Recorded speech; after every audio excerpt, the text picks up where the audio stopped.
Hey everyone, welcome to another Saturday. That was a nice ambient sort of mellow start for the day, and hopefully you guys are having a great Saturday.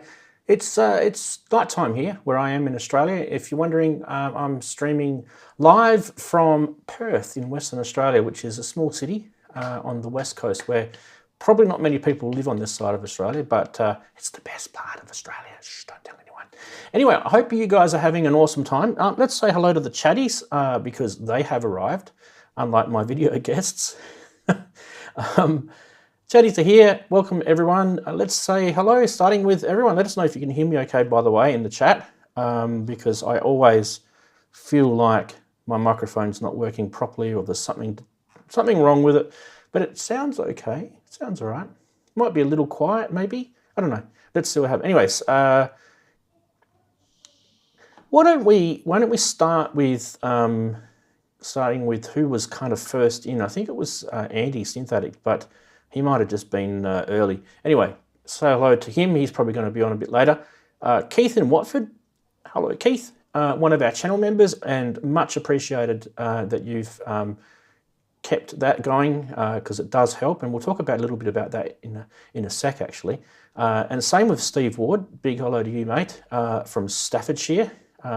Good to see all the UK people getting behind this show. It's awesome.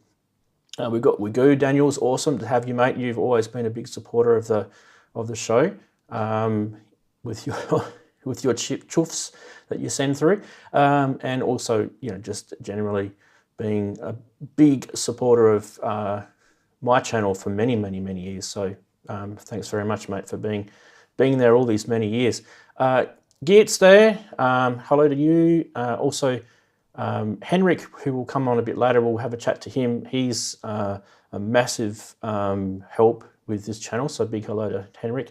I'm Grown, another channel member. Big hello to you.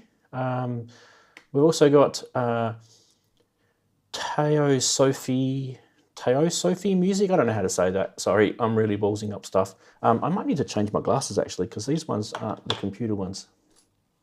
I might actually be able to see stuff better if I wear these. Inverted Popes, big hello to you, buddy. Another big supporter of my channel, and Chob, you're an awesome guy, and also one of our moderators too. So thanks very much for being part of this. Culture of Ghosts, hello peeps, he says, or she says, I don't even know. I just assume. Oh gosh, what are these pronouns these days? Neil Wharton, good afternoon everyone, he says. So good afternoon to you, Neil. Bert's there, hello from Bert, AZO Head is his name. Awesome to have you there, mate. Also been around for a hell of a long time, so it's nice to have you. Eddie, who's F Rose, or Froze, is another way of saying it. Eddie Garcia, he's an awesome guy. He's a big supporter of my channel, and many thanks, mate, for all the stuff that you do. We'll talk a little bit more about you a bit too as well. Who else we got? Scrolling, you guys are just saying hello to each other at this point. I don't want to miss anyone because I kind of feel like you're all awesome. Path Lake, big hello to you. You've said hello all to everyone. And it's kind of quiet at the start, but then it starts to really take off. And who else we got? We've got Cresshead, big hello. He says woof. I haven't got the timber woof out. We should probably get that out. Martin Taylor, big hello to you, buddy. Roy Strobel's there as well. Hi everyone, he says. JP Page 2, big hello to you. Been around this channel for a long time as well. Same with some of the other guys. I'm not singling anyone out or missing anyone out on purpose. I'm just trying to keep my brain working. Addo Z's there, hello to you. I can remember Addo Z being around for a while as well. Nice to have you. Kev Human as well. Robbie Puricelli, well, what can we say about Robbie? He's famous. That's what we can say about Robbie. Failed Muso in the chat. Big hello to you, mate. And Grace Griffin. Really nice to have Grace there because we don't have Brooksy here today. So it is, it's awesome. Hey everyone, greetings from the two of us. We need to know a bit more about that. That's for sure. That is definitely for sure. What else we got? Anyone else popping in at the last second? I think everyone is kind of just saying hi to each other, and that's kind of what we do in the family of geekery. Yeah, Yeah. Now, what we might do is I might roll this thing. I do tend to forget to do this sometimes, and I kind of want to just remind people just how important channel members and Patreons and that sort of stuff are. So these are the people that are currently supporters of my channel. I'm just going to turn my face off. They're the Patreons. Not very many, hey? But those guys, some of them have been around since day one. And we've got channel members as well. There's not much difference between whether you do it through YouTube or Patreon. It all goes the same way. So I do want to have a chat to you guys about this, and kind of just it's kind of a weird thing.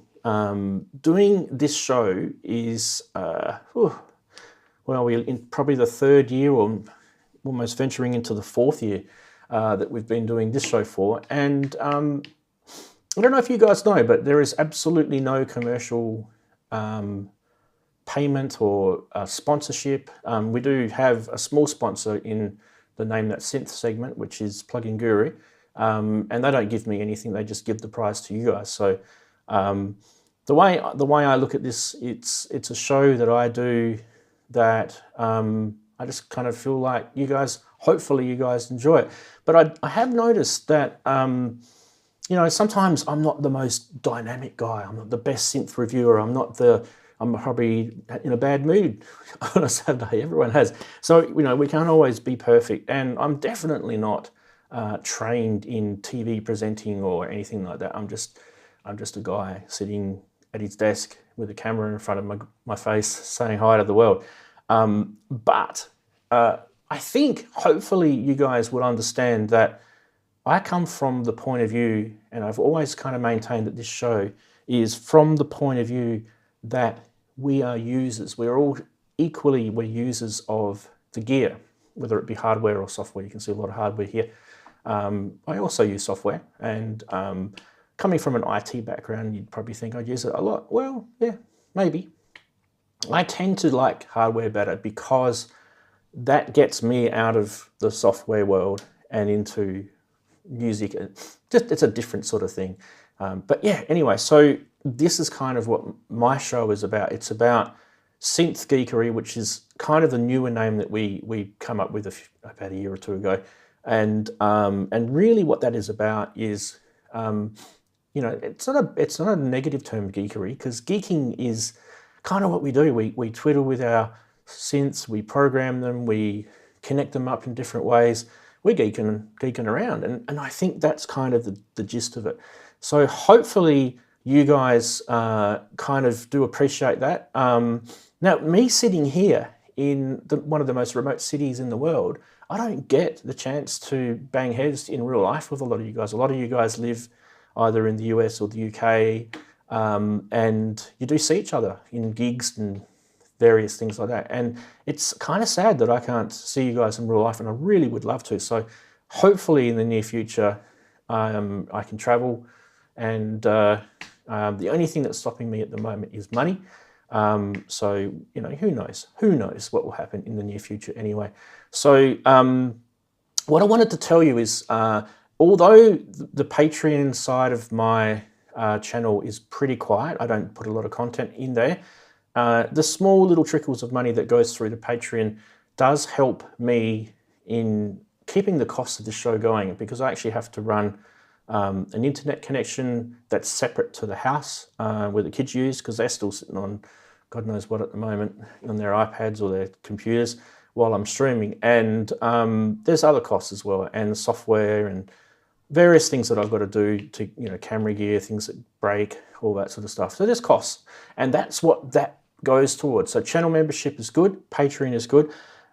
I hope you guys don't mind, but there's not going to be anything in return in the sense when you're subscribing to Patreon. But what you're actually getting is you're getting to be a person that you know, supports the show in any kind of way.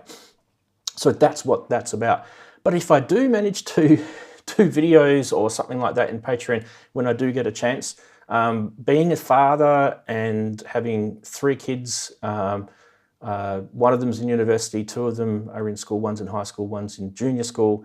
I'm a pretty busy guy, and I work as well. So when I do get a chance and I'm not live streaming, I might pop a video out. Now I've got so many that I want to do. I've got heaps. I would love to do a lot more. So if I get some spare moments in the near future, I'm really hoping to pop some, upload videos out, not live streams like this, but upload videos. And I really enjoy doing them and editing them.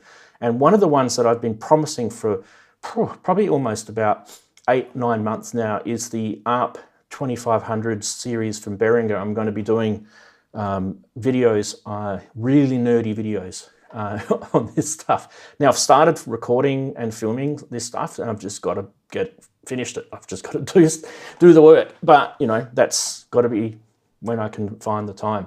This part of the year for us in my family is really busy. We've got lots and lots of birthdays. I mentioned that last week. So we have school holidays on at the moment for the kids. So yeah. So I know it's a bit of a rant, sorry, but I just kind of feel like sometimes people don't really know what's going on in the background, and they kind of just think, oh, yeah, it's another YouTuber. He's just crapping on about synths. What's the difference? They're all the same. Nah, they're not. They're all different. And one of the things I will maintain is that I'm an absolute huge fan of all the other synth shows, and one of the things that we'll do is later on we'll actually show you some of those shows. I've actually got a page on my website, which I probably should grab now. This might help you guys. Some of you people probably just watch my show and that's it. I don't think so, but there may be that possibility.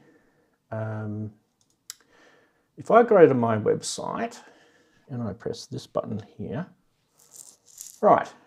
Welcome to my website, people. Normally my head isn't on it, but if we type in here weekly, oops, with one W, here we go.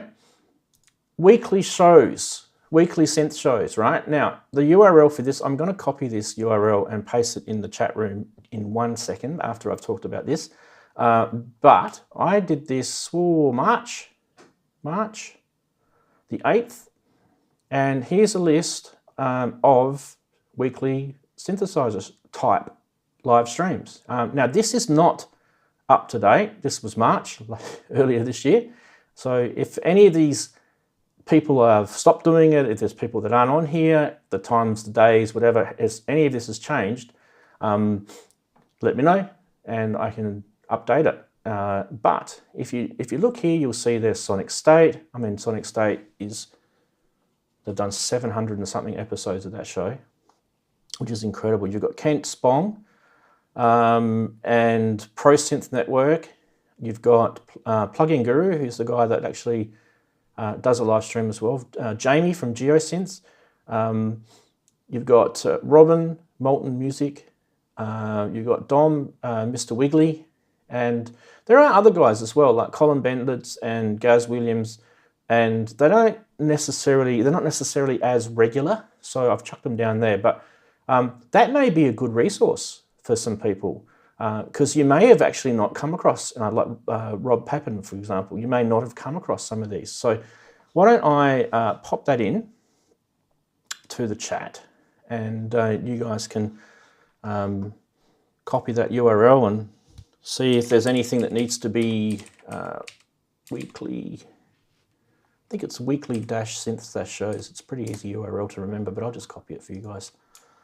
Copy and paste. Now, why did I just show you guys that? Because and there's many others actually. In fact, that list needs to be updated, because I just thought just then as I said it, there's probably at least 3 or 4 other people that I can just think off the top of my head that should have been on there. Anyway, that list is a whole bunch of people that I watch regularly, not every week, and I understand you guys don't watch me every week. That's just how life, gets in the way of things. But most of those shows inspire me weekly. The people that are behind those shows Whether they're commercially sponsored or whether they're not, it doesn't really worry me. I don't actually care. They inspire me, and I'm hoping that they inspire you guys as well. So there's some shows that I like more than others, and you know, that's normal. You guys would probably be the same. But I kind of think like what I'd like to sort of know from you guys is, what are the bests? What are the best? What are the best of each show? Like, what does Sonic State do the best? I mean, I think they're just the original and they're just so professional. Nick is awesome. But what are they best at? Like, what's Pro Synth Network best at? What's Jamie's show best at? What's the go-to kind of thing? Maybe there isn't. Maybe they're just all indifferent but good in their own right. So yeah. Right. Now, what have you guys been saying while I was crapping on? I haven't done a rant probably for a while. I actually have. This wasn't really a rant. This is my rant stinger. You guys haven't seen this for a while. Here we go. Watch this.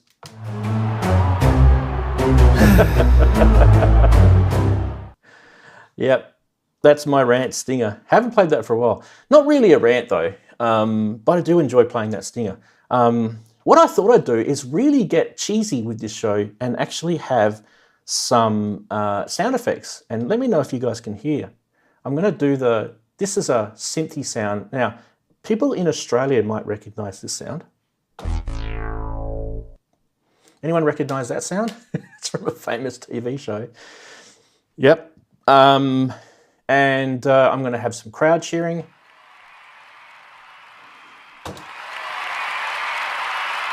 Yeah, why not? We'll have some crowd cheering. And later on, I might throw my synth at the screen. So we are getting so cheesy now with sound effects. Yes, if you're wondering what that is on my MPC right here. God, that's cheesy. I did that just to stir you guys up, really, just for fun. Yes. Anyway, what have you guys been saying? You've been saying heaps of stuff. I wish I could scroll back on this screen. It doesn't let me scroll. What's happening? What's happening, everyone? Hard to say in a text. Cheesy but fun. Yes. Anyway, what have we got this week is we have got quite a lot going on this week. Now, the regular stuff happening this week is going to happen as usual. Let me just go to here. The regular stuff is going to happen as usual. Let me close some of this stuff off. No, we can leave that there. Oh, wow, look at that. Regular stuff, if you're wondering, we do regular segments a little bit later in the show. We do news, we do funny side. Funny side is a coverage of memes and things like that. We do price watch, which can sometimes show scammy sort of stuff. But this week, the price watch is going to show interesting auctions this week. So, and they're going to be live auctions. So hopefully you guys enjoy that. We can play around with those. There's some really, really cool things for sale around the world at the moment. I kind of want to share it with you. What else? Oh, okay. So, what we tend to do when we don't have topics is we tend to talk about a whole bunch of stuff and go off on tangents. So be prepared for that. Last week, I don't know if you guys remember, but we were mucking around with that sexy yellow module there that's near my finger, but it's actually further behind, which tended to be quite noisy and was quite weird in the end. I've been sort of ignoring that during the week, but what I have been doing is I plugged in that white Moog phaser, and lots of people sort of were asking me, what does it sound like? What can you do with it?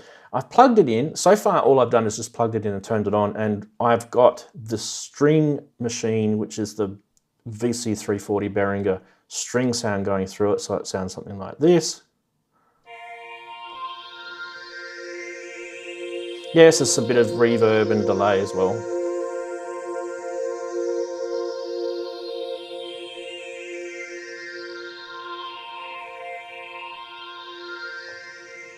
And there's a whole bunch of stuff, and you can see it in the bottom corner that way, on the left-hand side of that. In fact, I might actually go, I can do this, can't I? Bang. So there it is there on the left-hand side, down the bottom left-hand corner. The Moog Foga, there's a 12-stage phaser. At the moment, it's set to 6-stage, and we can muck around with that. Does anyone want to kind of muck around with it? I mean, I kind of think we did phasers to death last week, but I think when we get the video guests in a bit later, we might muck around with it. But anyway, this thing is still out of tune. I haven't tuned that, so yeah. So someone was talking to me about using the Clavis Caltrans, which is the tuner that's in this. And I do have the Caltrans in this, and I always have had the Caltrans in this. So that's going to, we could go through that. That's actually quite an interesting thing to do. And a lot of people probably don't realize what you have to go through to tune an old style, and it's not old, but an old style synth. And yeah, we could do that. What else could we do? Am I getting error messages? No, not getting any errors. Okay, that's good. The other thing we could do is we could, I don't know, play some System 8.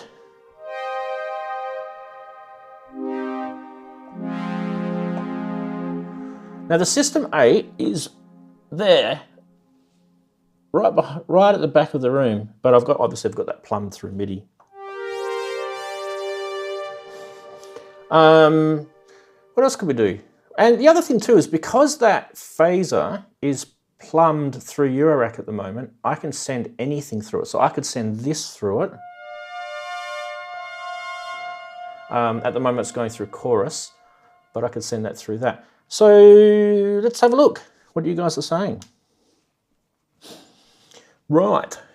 We're going to talk about Cobalt later. So I don't have a Cobalt. A few of you guys do. Steve Ward said he's interested in hearing the 12-stage setting. Okay, why don't we do that? I've got the string machine going through it. I don't have the string machine set up to any MIDI though, so I'm going to have to literally play it manually. But what I mean by that is I actually have to go and reach way over there to change the settings whilst I don't have 19 feet long arms, but hey, we could do it.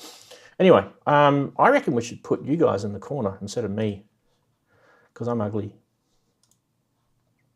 Host to chatties. There. Get rid of me. All right, so we can do this sound.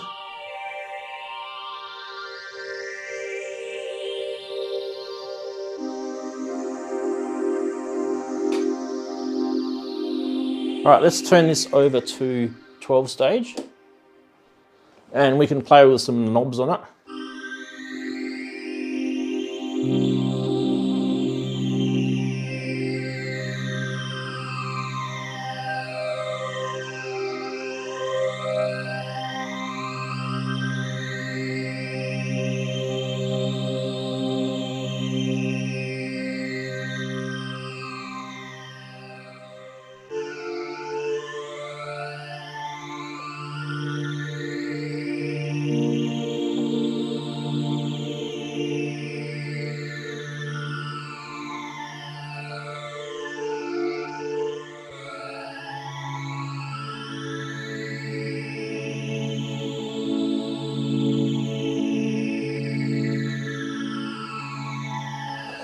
Do you guys want to hear what that sounds like without effects? Here we go.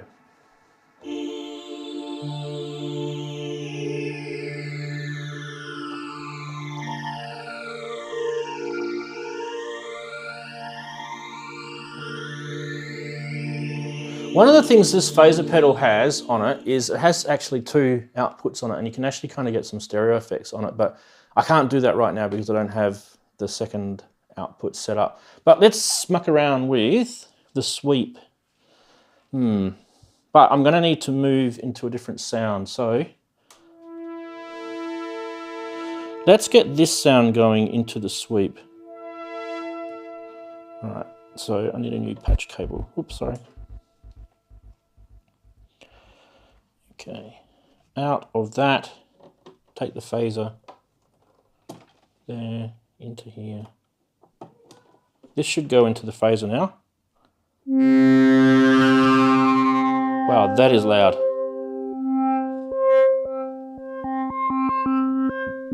Okay, we need to pop this down a bit.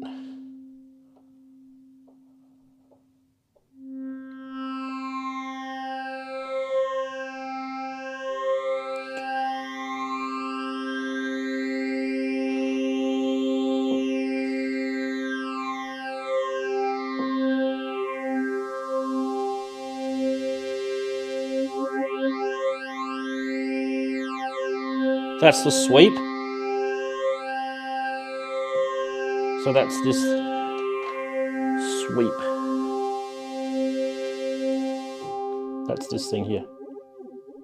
So we could send something into that modulating, right? Why don't we do that? We could send something into that modulating. Yeah, why don't we do that? I need a cable. Now, the only problem with these Moog is they're all friggin' 1/4 inch jacks. So I need to use 1/4 inch to 1/8 inch jacks for everything. But I'm a sort of LFO something. Batumi. Hey, Batumi. We love you, Batumi. We can use you. Right. Let's go to Batumi. Sine wave happening. And we want to put that into sweep. This would be the input side. Whoa. Okay.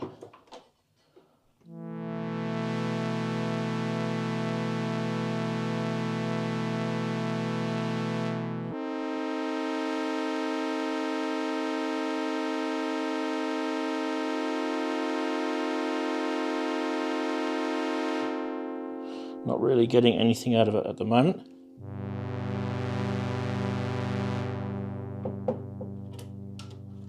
What's going on here?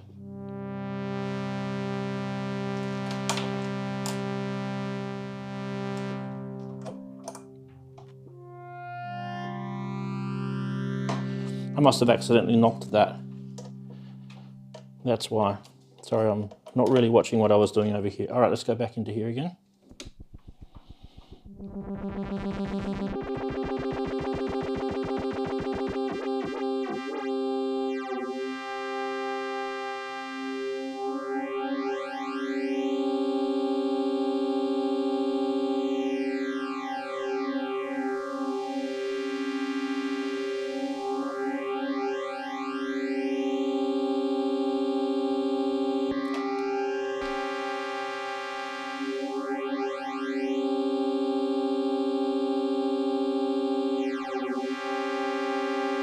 All right, that's a sine. No, that's a sawtooth now.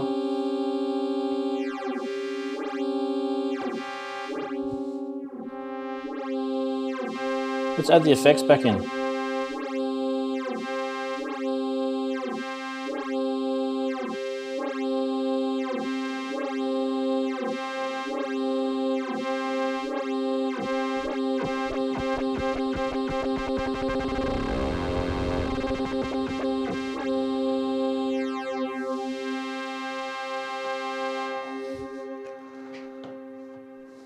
There you go, 12-stage sweeping controlled.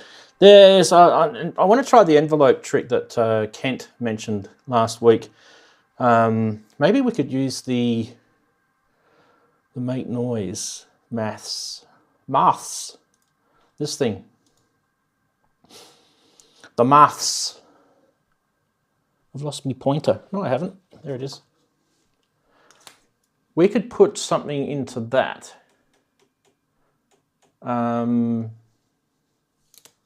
Might be interesting. I don't think I can though. I'd have to unplumb all that polyphonic setup.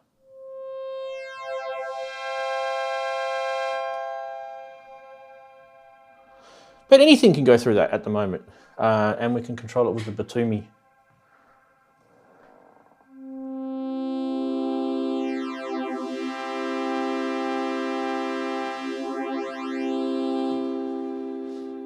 the LFO that's built into the pedal can do the sine wave anyway, so I don't know what I was thinking. Let's put more resonance into this.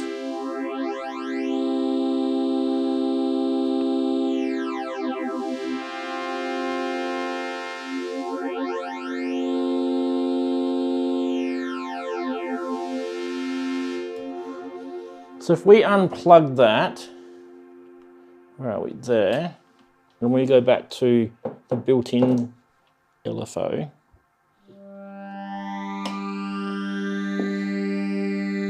It's got two speeds, a low and a high.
So that was just playing around with the LFO side of it just then. Sorry I had my back to you guys.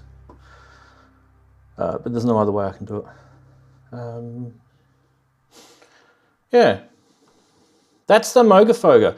What is really, I guess, good to know about the Moogafoga is it's the way the electronics on it have been engineered. It's so controllable. It's so controllable. So all of those little patch points at the back you can muck around with. And I mean, all I did was just chuck an LFO on it, which I didn't even need to do because it's got one in it. But we need to put the envelope generator into it. And I don't really know how to do that. I know what we could do. If we get a beat going,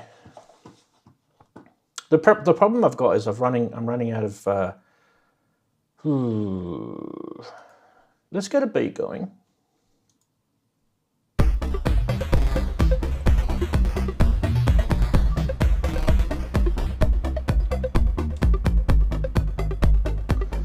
All right, so we can hear that sort of thing going. That's going to be, our envelope is going to be coming out of that.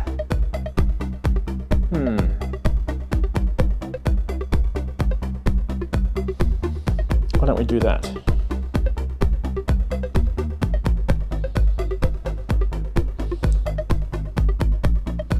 So my back to you again. Sorry, guys. Where did I put that cable? Oh, there it is. So we can turn some of this noise off.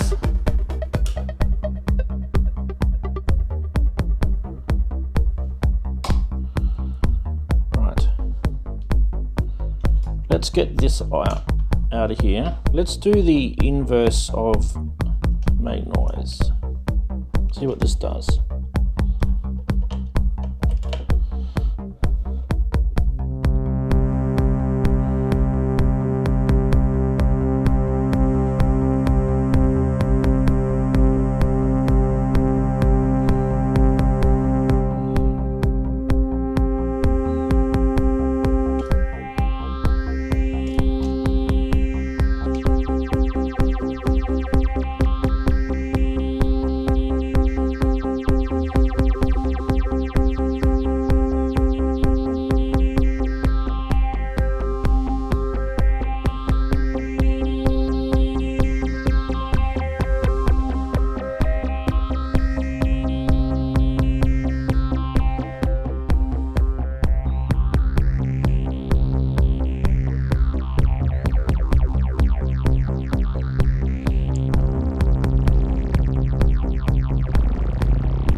Just cycling the envelope.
That was interesting.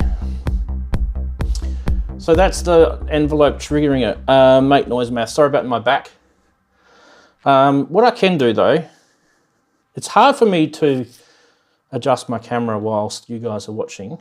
But if I go to here, and I can zoom in on math, I hope. All right, so you don't really need to see the pedal. The pedal is just connected to the sweep at the moment, which is the thing that's sweeping through the phases, right? So all I was doing just then, I did three things. Obviously I played a note on the keyboard. You can adjust the envelopes, right?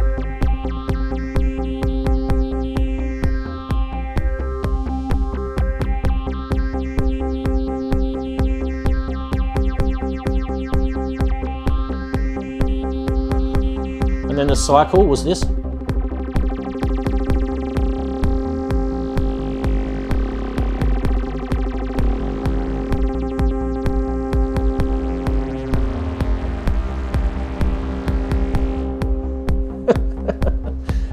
So that's what I was doing.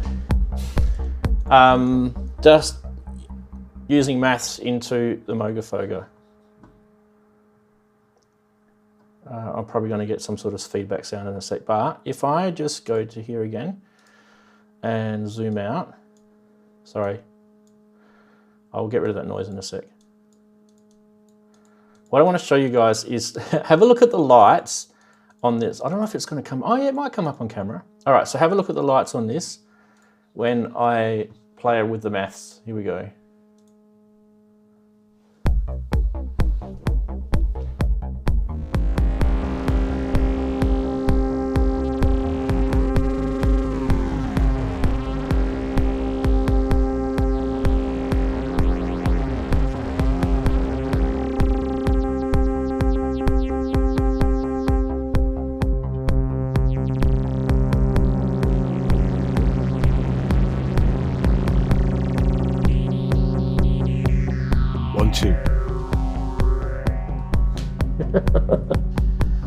So you can see what maths is doing to it. Oh, that's lovely. That's fun. I can hear, I think it's Andy. Is that you, Andy? No, it's Ian. Hiya, it's me. Hi. Good afternoon. Okay. Good afternoon, indeed. We've just been playing around with the Moog. Yeah, so I see. If I sound a bit funny, I'm full of cold. Oh, you poor bugger, hey? I've got the dreaded man flu. Oh no! Are you getting chicken soup from the missus? No, I haven't. No, I mean, actually, bless her, I think she's coming down with it as well. Why do I always do that? Stop doing that. We don't have Brooksy today. There we go. Yeah. We don't have Brooksy today. But we do have, well, whoever else is turning up, I think Synth Addict and JX3D, and JX3D's here as well. Cool. Why don't we put him in as well? Where are you? You're on number 3. Number 4? No, wrong one. Oh, gosh, I always do this. There. And later on, we'll be. There's 2 people I'm still waiting on, but they should come in anyway. So yeah, Mogafoga fun, hey? Sorry, it's just a string machine. There's nothing special about it. But that sounds pretty good. Not a string machine, it was this, wasn't it?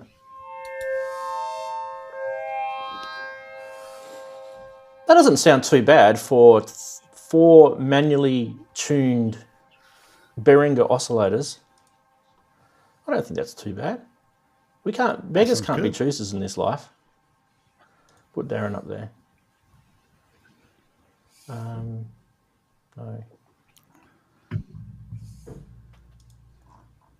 Darren is here. There we go. Hi, Darren. And hi, Henrik. Hi, Darren. Hi, Ian. Here's a story of a man named Ranzee. Gosh, that's going back. Who likes my sound effects? Hang on. That's if we don't like something. And if we want to throw our synth at the screen, you can just go like this. I need visual effects on that one.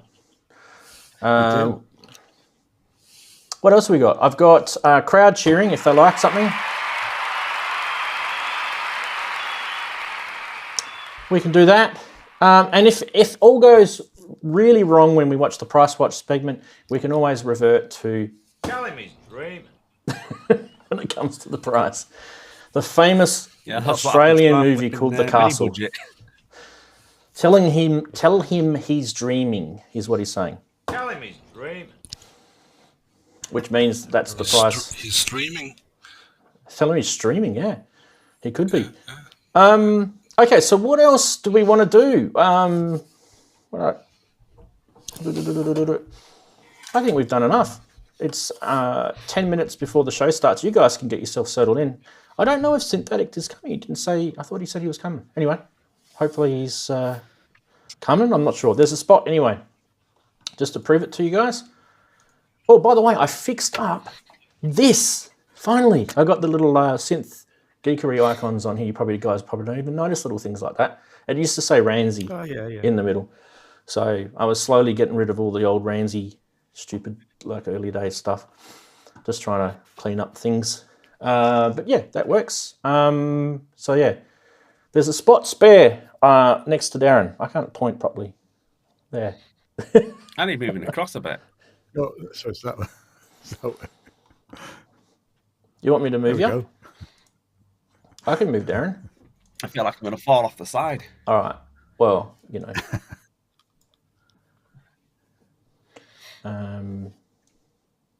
We need to move you like that.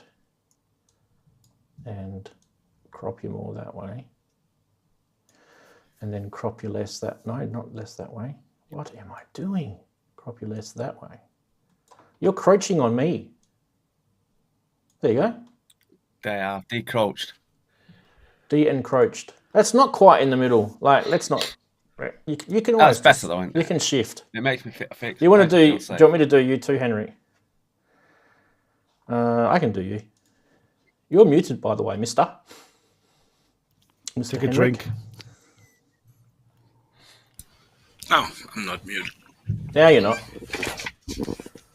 Do you want me to move you? Or are you going to move yourself? No, I can do it myself. Okay, good. Awesome. Okay, so how's everyone's weeks been? We've all had a week since last week. We've had a week. Ian's had a haircut. Actually, I haven't. That was 2 weeks ago. Was the haircut? Oh, was it? But I've washed it. That's what I've washed it. That's what's gone on. Yeah. Yeah. And I'm not wearing. I've changed my headphones because obviously you said it was bleed through last week, so I'm trying out these in ears, which I. Yeah, we're not getting any bleed through. That's good. Yeah, I was. Yeah. So they feel a bit weird because they sort of close. They close everything else off outside. All it would be though, it's not the headphones, it's your mic that's picking up your headphones. Your mic is actually really sensitive, and that's a good thing. That's a good mic. Mic's doing its job. But when you're in like a recording booth, if you were to use that mic, you'd have to use probably like a closed Yeah, I have set. a set of Shure headphones that I use with vocalists because they're completely enclosed. They're actually really uncomfortable. So wearing for long periods of time is just a no-no. But I won them in a competition years ago. But they're a good headphone. It's just that I would never have bought them. These I find are actually like, I mean, the ones I'm wearing are the ones are my go-to headphones. But if I'm going to pull this out, I don't want to break anything. Come on. These ones are fairly new to my setup. I got these. I will disclose I got these given to me for free. So, but I won't promote anything that I don't like. They're Sennheisers. God, why does that focus on that? So they're Sennheisers, right? Yeah. And they are, I don't know if it says it on here. It's got dust on it. HD 400 Pros. Right. Right? And you can get, I think you can get HD 600 Pros as well, and maybe some I've got, other ones. I've got I swear by the HD 650s, which I've had I must have had them at least 15 years. And they're what I would mix on if I mixed on headphones. They're they're really comfortable. They'll cost So quite a bit when I comfortable. bought them. But these are like you can wear them all day. these are like a teardrop. Have you noticed that? They're like a teardrop shape. Yeah. Well, not an oval, Yeah. sorry, an oval shape. What am I saying, teardrop? Sorry. And they're oval shape, whereas the Behrs, I use sort of standard circle. Yeah. I just really, I don't know what it is. Like I went from the Audio-Technica ones to these, and I immediately heard more frequencies straight away, all throughout. Which model Behrs are those? 900s. Yeah. Yeah. DT990 Pros. Sorry, 900. DT990. Yeah, mine are the DT900 Pro X, Yeah. which is sort of semi-open, which is These are semi-open as well. They're really good. They're really, really good. Like comfortable as anything. Sennheiser probably slightly more comfortable because of the oval shape. Yeah. Because I've got a fat head. Yeah. So I'm all right with the round cups actually on my little ears. Yeah. Yeah. Henrik, what have you got? I've got some 990s, and That's right. these are some cheap AKGs. AKGs. I can't remember what they're called. They're very cheap and not very good. They're called K612 Pro. Not anything pro about it, but I've got some AKGs, and I use them as a reference mixing set of headphones. So basically, what I'll do is I'll mix on the Behrs, then I'll mix again on the Sennheisers because they get slightly different audio, and then I'll mix on the AKGs because the AKGs are very And I've also got those other ones that you've got too, Henrik, the Audio-Technicas, the M50s or whatever they're called. So when I mix on the AKGs, and I can't remember where they are, by the way, so I'm not going to grab them right now. They tend to sound more natural in the mid-range area. They actually sound better in the mid-range than what these do, so you can hear all the mids better. So I tend to find like my percussive elements and stuff tends to sort of mud in that sort of world. And I then have to pull the percussive elements back in my mix, and then I'll go back to listening to it on here. It still sounds the same. So I've basically fixed up something in the mix that I didn't hear on this, and it hasn't changed the way it sounds on here. The Pro X Ranzee have altered that mid-range on the Pro X drivers. The new Pro X series, it's not quite as but the mid-range is a bit more brighter than it used to be on the new Pro X. Yeah. So yeah, and I use they're not AKG, they are AKG drivers, but the really cheap ones, just to get that like Yamaha, the old Yamaha cheap type speaker sound, so you can sort of tell whether there's something not quite there or should be there. Yeah, that's exactly right. The HS8 Yamahas. They those AKGs sound exactly like the Yamaha, like monitors we're talking about, not headphones. So the AKG headphones sound like a Yamaha monitor setup without the subwoofer. Do you know what I mean? Because when you buy those Yamaha setups, you don't have it. If you're supposed to get the subwoofer. Lots of people forget to tell people that when they buy them. You're supposed to buy the subwoofer, people, and they end up just buying the two. When you mix it, when you're mixing on headphones, do you use a headphone plugin? Sometimes I use the Tone Booster Morphit, which, to be fair, I should buy. But you can use it in demo mode. You just have to load whichever set of headphones in, and it's got most of the decent headphones already. You know, the curve of the actual headphone is mirrored in this. You've got to take it off when you print it. But I've been using that for quite a long time. It was called. I use. Yeah. Okay. I use. I was just going to say reference or sound ID. But whenever you try to correct a frequency response for a headset or a speaker set, it will not be correct. It will be near correct, but not correct. These are, to me, the best flat headphones with a very flat-lined frequency response all over. So these are very good for start mixing. I will say you shouldn't complete a mix with them or any other headphones. You should always compare with other headphones and speakers before you are finished. But these are the most flattest I have.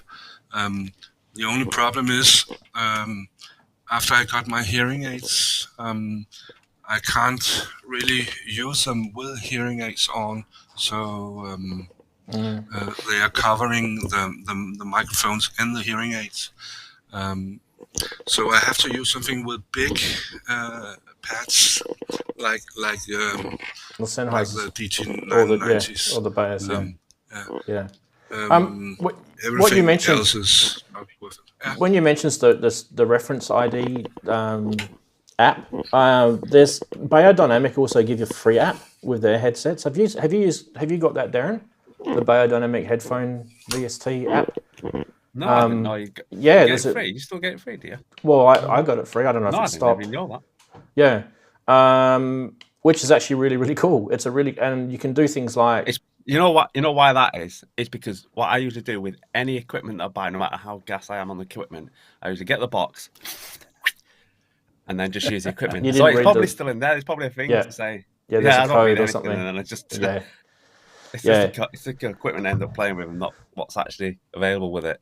Yeah, and there's another one that I got through Sennheiser, and that was through the deal that I got my set of headphones through them, and that's the thing called Dear VR.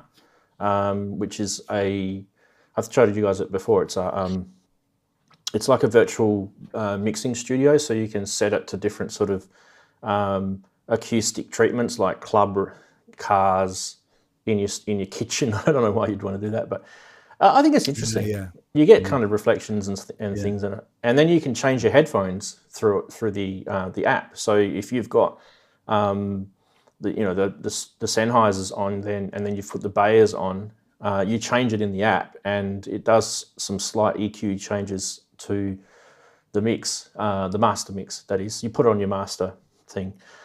Just one point too, I should mention before, when I was talking about going through and changing the percussive elements, what I meant by that is just levels. I won't change the EQ. When I change through different headsets, I want to hear what the levels sound like. And generally speaking, what Henrik said about changing for the frequencies is probably not a good idea, because you won't ever get it perfect. So I always find that's better to do when you're doing things like listening to it in a car, or listening to it through studio monitors and then listening to it through headphones. And your best set of headphones should be your target mix there, and then you compare it through speakers, and then through something crappy like a car stereo or whatever. I always find that's kind of the way. Do you guys ever use Oratones? The classic. They used to be called horror tones, didn't they? Because they were the single. I've got a set up here. Yeah, I don't. You don't actually need two of them. You only need one. Yeah, but when I bought mine, I couldn't get the active ones. I could only, and I'm not hugely fond of built-in active speakers anyway. I like to buy a pair. They were only selling them in pairs, so I always just stick them into mono, But they're a godsend. They're just a final check to make sure there's nothing to stick it out too far on a mix. I always find those really cheesy sort of stereo systems that you have in the TV stores, where you buy those big screen TVs, and they've got those sound bars with the real made in Taiwan or made in China subwoofer, and it's really bad. If you can take your track on a phone or an MP3 player or something like that and get the staff to play it through one of those, and if your bass is literally making that subwoofer bottom out, then you've got too much bass in your mix, and you need to change your mix. I've always done little tricks like that too. I did one track a couple of albums ago where I was deliberately trying to get that 3 a.m. sound, like if you're in a club, right, and you've gone to a different section in the club where they've got the lounge and you can still hear the dance floor, but it's sort of like muffled bass sound. So I was trying to get that sound. And what I found, it was so hard to do. It was so hard. It was actually almost impossible. But in the end, I just kind of went with, that's near enough. And in some speakers, it sounds really bad. There's nothing you can do about it. So I just had to go, well, bad luck. You shouldn't have crap speakers. All right. Chatties. Talking about headphones as well. Let's not forget about them. JBLs. God, JBLs, eh? Oh, used to love JBL speakers. Back in the day. I've got an old set of Bookshelf Morn shorts. Do you remember them? The ones that are made in the UK. Yes, Morn shorts. Yeah. Not the ones they made. They make them in Korea or something now. So don't get those. These are the ones made in the UK. I think the classic was the Morn short MS-20s. M10s so and 20s, that was it, yeah. And they're running on a NAD amplifier as well. Oh, NAD. Yeah. Oh. Not the new stuff, Yeah. No, the original, yeah. Beautiful. I used to sell all that stuff back in the 80s. Yeah, me too. I used to as well. Yeah. I used to love it, yeah. I've still got a whole bunch of Technics and Pioneer gear here, which I've shown bits of in the show. But unfortunately, I don't have my original. I used to have this really, really cool Pioneer amplifier. And unfortunately, many, many, many years ago, I sold it because I didn't need it anymore. But the one I've got now, it's not bad. It's a Yamaha. It's more modern. But I really, really like the sound of it. Like if I was to pick any company that's still doing pretty decent hi-fi gear, Yamaha still makes some really, really good quality stuff. I just really miss things like NAD amps and they made some really cool stuff. Denon made some good stuff in the day. I'm thinking of actually bringing it into Harman Kardon was Marantz. Remember them? Yeah. Yes. The gold-coloured stuff. The problem is it's skip. Yeah. Your problem was it skipped. It used to be brilliant, but recently now, if you put a CD in, it just seems to like to skip any CD you put in it, no matter what it is. Oh, it probably just needs a little bit of whereas the Technics or one, something. Which is it needs the Technics lens one, which cleaning. is older. Yeah, more than likely. I mean, I don't use any of that stuff now because everything's all done in the studio in the computer, so it's just sat there in the room and never gets used. My Technics CD player is so old that you can't play a burnt CD on it. You can only play the original factory press CDs on it because the laser doesn't understand the newer. Well, it doesn't have the firmware in it for the newer sort of stuff. So, and it's kind of interesting because it's almost like no, you've got to put a proper CD in this. It's like what the hell is that? Yeah. It's digital. Yeah. I mean, I've fundamentally got down here is obviously the studio amp, which is a TAC, 70-watt TAC, with I think it's a Yamaha twin cassette player, a Yamaha CD player, which is probably from 2000s, something like that. And then a DAT player and a mini disc player. Because I do get people turning up with stuff that they want digitizing. Yeah. So so you do the somebody turns up and says, yeah, you know. Yeah, I would always say that if you guys have got rid of your old hi-fi stuff, you know, in the day you probably would have had a proper 19-inch hi-fi cabinet with the, you know, the floor-mounted speakers, and I've still got all that, but I had to go rebuy it in the last 10 years. So, and I did it on purpose because I had this feeling that it would come back in vogue again. So I bought a couple of different tape decks. I bought a single tape deck from Technics because I wanted to get my Technics system all back to how it originally was, which I did except for the amp. And I got a dual cassette deck from Pioneer. One of them, the belt is going on it, so I have to... because it plays slower than the other one. It's got two A and B, one slower than the other. You know, that sort of stuff, I love, you know, chucking all... Some of my tapes that I had from the early 80s still work. And there's nothing wrong with this. Literally, they're flawless. That's the only thing I need is a tape deck, a decent tape deck, not a cheap, crappy thing. They're getting expensive now. They're actually going up in price. Tape. Yeah. I mean, the best tape decks in the world are probably the Nakamichis. Oh, Nakamichis, wow. I mean, they had a really short life, didn't they? They were only around for a little while. But they were absolutely incredible pieces of machinery. I remember I started working in a hi-fi shop and you know, taking a brand new vinyl record and doing a cassette of it, and then taking the cassette home and on a metal tape, and the sound is so good, you know. Oh, there's one tape deck that I desperately want to get, and I can't remember what it's called. It's Pioneer. I'm a big Pioneer fan, by the way. It's on my eBay save searches, so that's how I'll find it, and it does very rarely pop up. It's called the CT. I think it's 707 WR. I think it is. Let me just check, because I want to see if it's the right. All you get now is just belts. If you ever look it up on eBay, you don't actually get the tape deck anymore. Or is it the 850? I still have my old 35. It's a CTS 707. It might be the 850. Anyway, this thing is. I need to look it up. There's some website which has got all the old Pioneer gear and all the manuals and everything. This thing's a dual tape deck, and it had. You could actually program the indexes on your cassettes on it, and so you could press a button and it would literally fast forward or rewind to that spot. It was almost like a CD player in that sense, except you had to wait for it to move. It was super quick as well, but it had, you know, 3 or I don't know how many heads it had, an amazing amount of heads on it. It was really, really like high end, and it had all these kind of bells and whistles. And I remember back in the day when we used to sell it, it was the top of the range.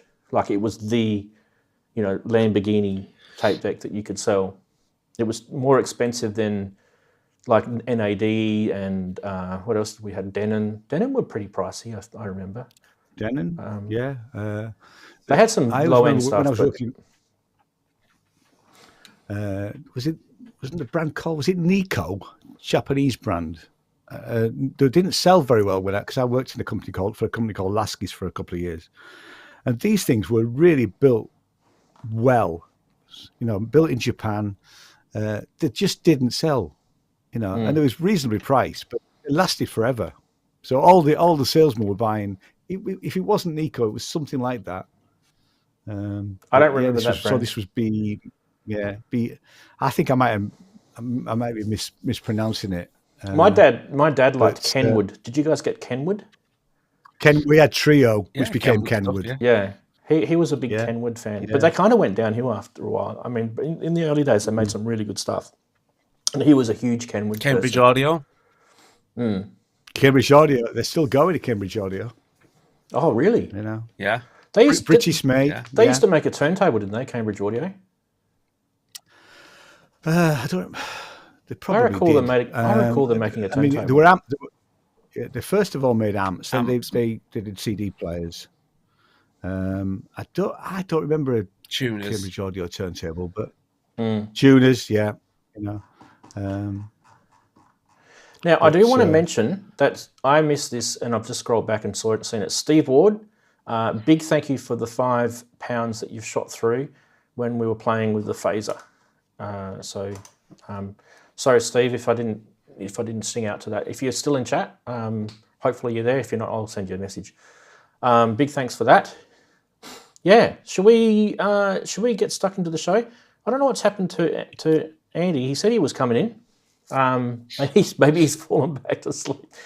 What we should do is we'll just say good day to everyone individually. We'll start with you, Darren, because you're there on the first button. I'm on the top shelf. Yeah, you're on the top shelf. How's your week been, mate? It's it's been okay. My week, it's been fine. I've been doing just music and watching our economy crash. But other than that, it's been good. Wake up one morning thinking I might just be able to struggle through, and then the next morning, bloody hell, everything's gone to pot. But other than that, I've been still just trying to finish this little EP off on what I make for people who've bought any of my stuff, and it's almost there. Just got some little bits to do, and working on the track for tomorrow, which Ian might like actually, because it's a very mellow sort of ambient-y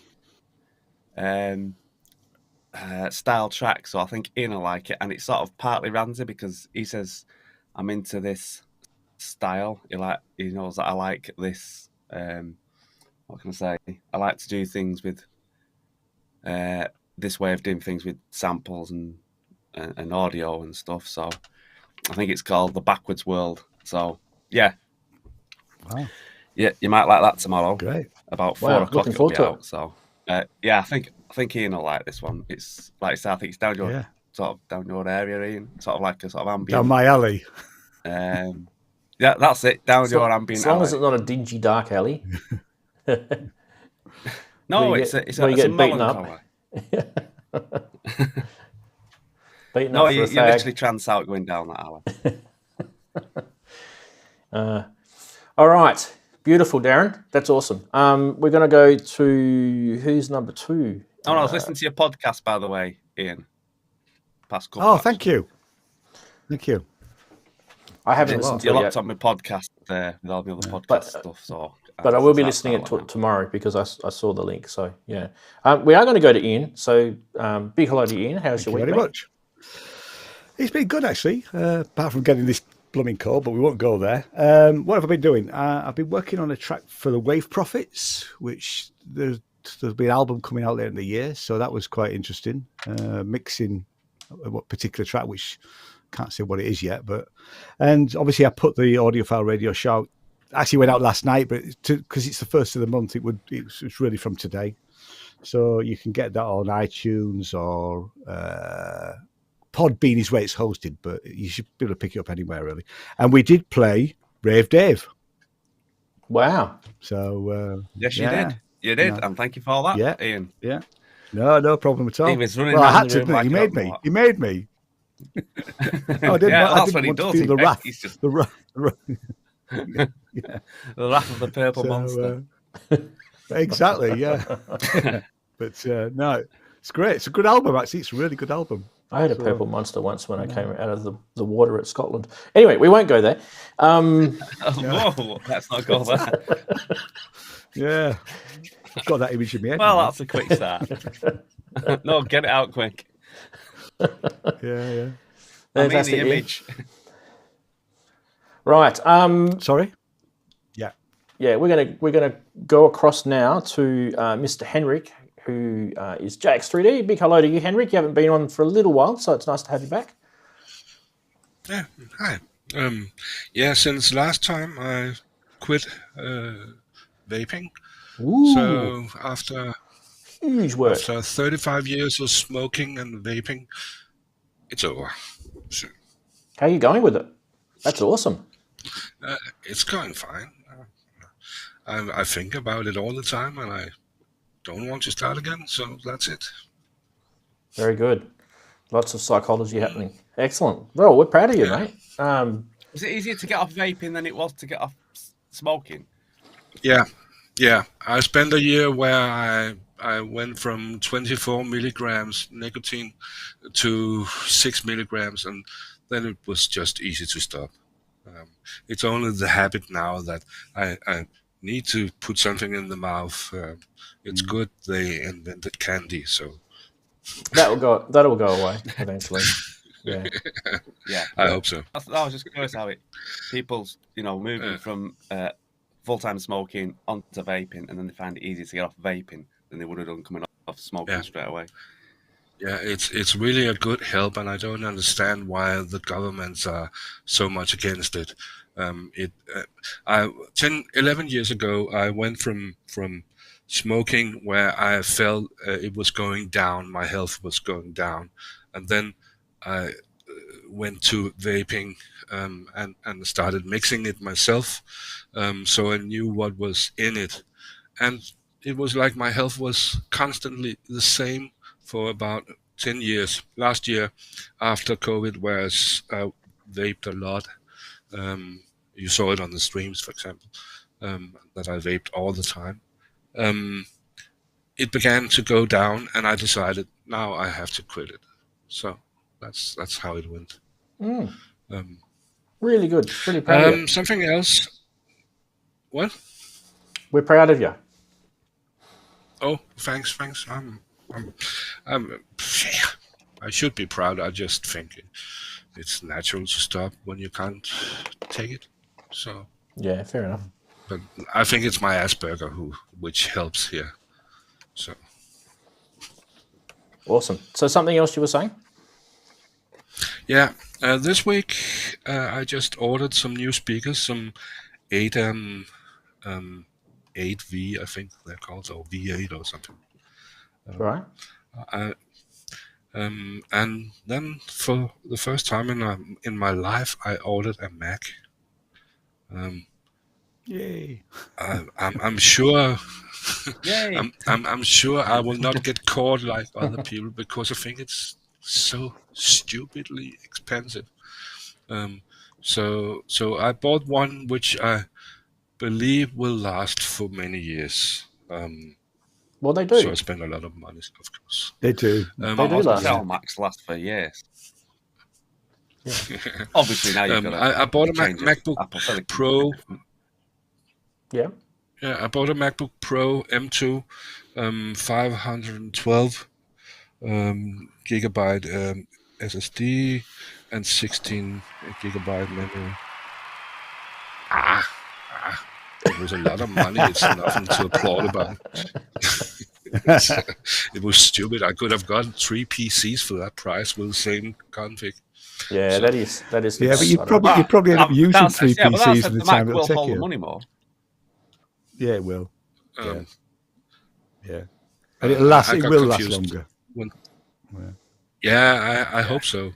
But I will still use PCs, and my DAW will still run on the PC. I might move the mastering and mixing to the Mac, but I will still do the basic things on the PC.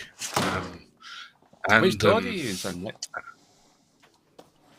Cubase and Ableton, but not much, and Bitwig, but mostly Cubase.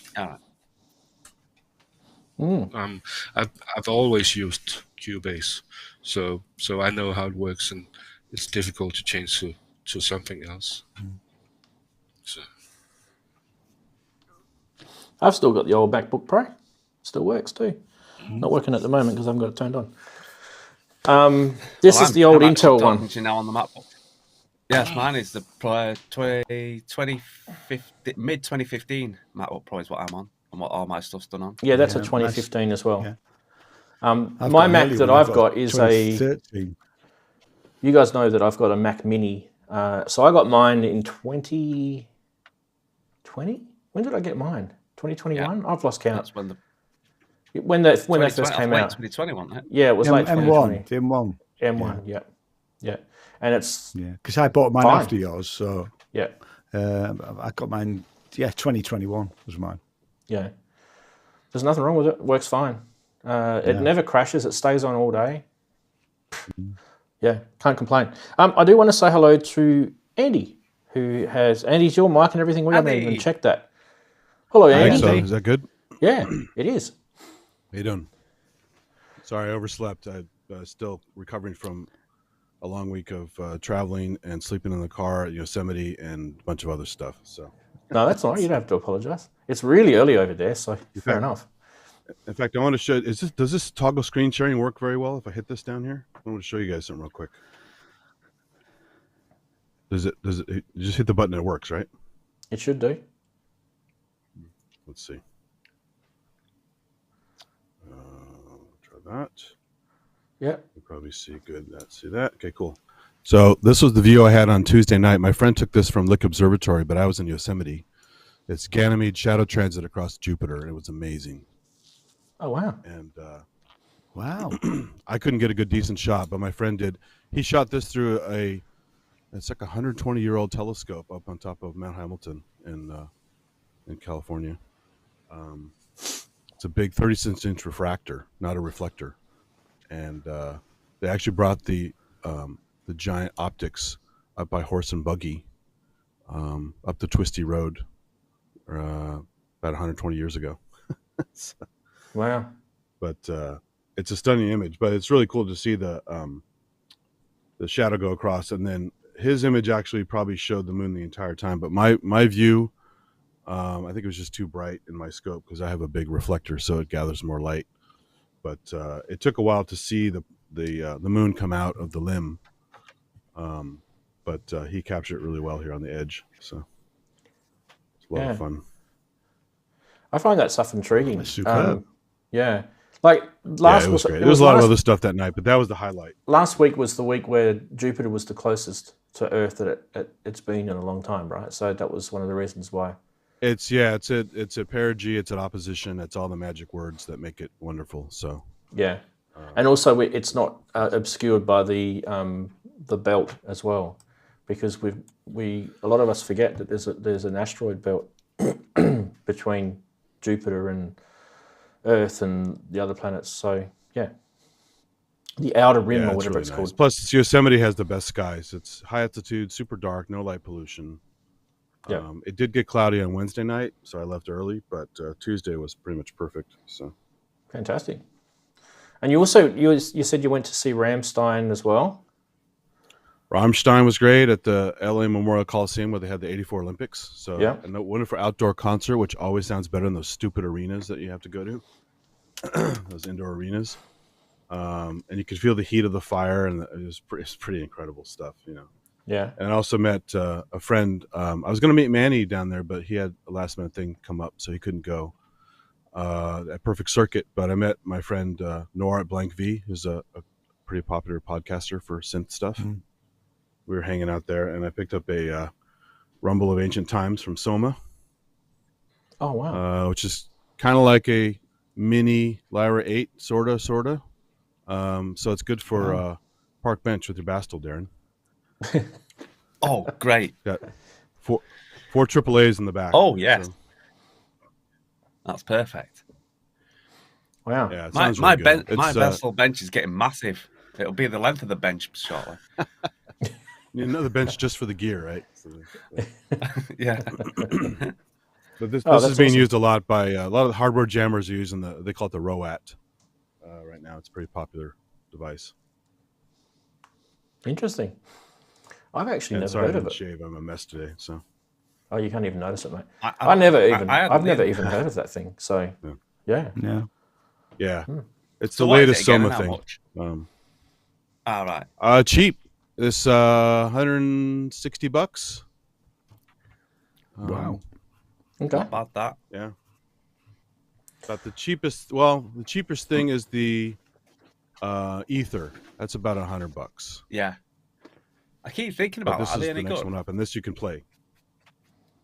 Ether? This one or the Yeah. Ether? They're both No, really good. the Ether is great because You've got an Ether Ether, haven't you? basically is the. Yeah, I love it. Yeah, it's at work because I work at a laser company, so there's all kinds of industrial equipment and weird power supplies and other noisy sound sources in the RF spectrum. So you walk around with the Ether and you make some really good sample packs with crazy ass noises. So Yeah. Interesting. I got myself used a Morphogene this week. Oh, so nice. that should be arriving next week because I like playing with delays. So I reckon look, someone said to me, enough.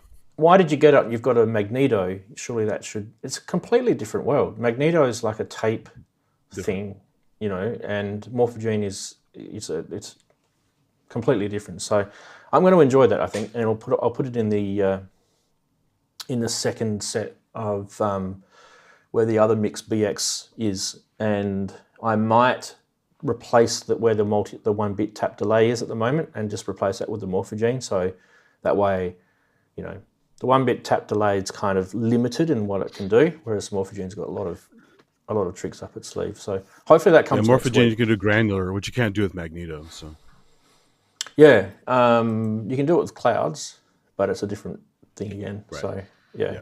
But that'll actually sit right next to clouds. So I'll have clouds and Morphogene sitting next to each other, being friends. Okay. They even provide some those tapes. They call them tapes with all those little slices ready to go. Yep. You can load up just to start playing. Yeah, looking forward to that. Always wanted that module, and they're pretty pricey here, even if you import them I got it from new. It was overseas. expensive. Yeah. So this one was Instruro, not so bad. Instruro looper thing, that is good, but that's pricey as well. Yeah. There's going to be some interesting stuff in the news section too. So it's around that sort of delay world that we're going to talk about today. So stick on to that. You've done it earlier in the show, but another hello to all the chatties, because there's a whole bunch of people that tend to come at about 2 o'clock UK time. So people like Kent and Half God, Half Beach and Prometheus UK, and big hello to David, who's one of our channel members. Channel members are the best people. Ken Lewis. So hello to all you people. And I haven't missed anyone out. If I have, I do apologise. But the chat just scrolls by quick. I'm trying to find an adjective that wasn't quick. Anyway, let's go into the first segment of the week. Sunnified. Do you like that? Sunnified? What am I? I'm a middle-aged man. This is what I look like when I'm jamming my synths. And this is what artificial intelligence thinks I look like. When I saw that, I thought, you bastards, how did you get a photo of me? Although I don't have a sweater like that, so yeah. Hello to Jean-Michel there. And that has to be a System 8, doesn't it, that he's playing there? He's got LED strips on top of it to make him look fancy. I remember that concert. That was a good concert. What's that? Is that it? I think that's a modular in the background next to his arm, behind his arm there. Yeah, anyway, I always check out his photos. Love looking at all the gear he uses. We're not talking about him. What about this? We're talking about lawyers now. Attorney John Morgan says, have you ever been forced to listen to someone's doorless jam? Ever had someone invite you over to their live modular drone set and couldn't think of a legit reason to get out of it? You may be entitled to compensation. Call now for a free consultation. Morgan & Morgan. John Morgan, attorney at large. Yes. It's getting serious now, people. You really have to stop putting people through your doorless jams. Now, let's get into marriage. Marriage counselling here on this channel today. Yes, you said no more synthesizers. I said no, more synthesizers. That's great. I love so much the cat. You've got to put the comma. Yeah, the cat's great. The cat's great. And I think this actually is related to that slide. I would do anything for you. Sell your synths. Okay. See you later. Bye. Whoops, wrong button. Sorry, what the hell's going on there? Wah! Wrong button. I wanted that button. Wrong button. Sorry, people. What was your favourite meme? Don't worry, we'll get to that segment later. Oh, synthesizers. You pressing the wrong button. Yeah. The first one, probably. Okay. I can identify with the last one. Yeah. Kicking the walls off the cliff. Jane is around, so. The lawyer. Cat one. Anything with a cat. Anything with smudge the cat. Anytime.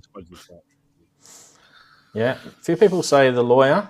Lady Aptitude in chat says the lawyer. Prometheus says Jean-Michel Jarre was his favourite. Yes. No More Cat was a lot of people's favourites, the cat. Yeah, the cat was good. We haven't seen the cat for a while. We had to bring him back. He's a cheeky little bugger, that cat. We do need to get into some news, don't we?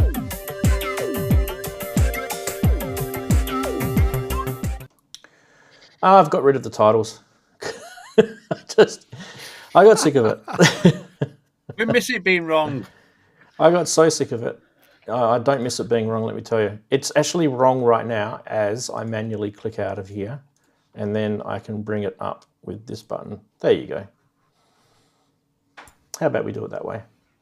Yes, the Behringer Victor.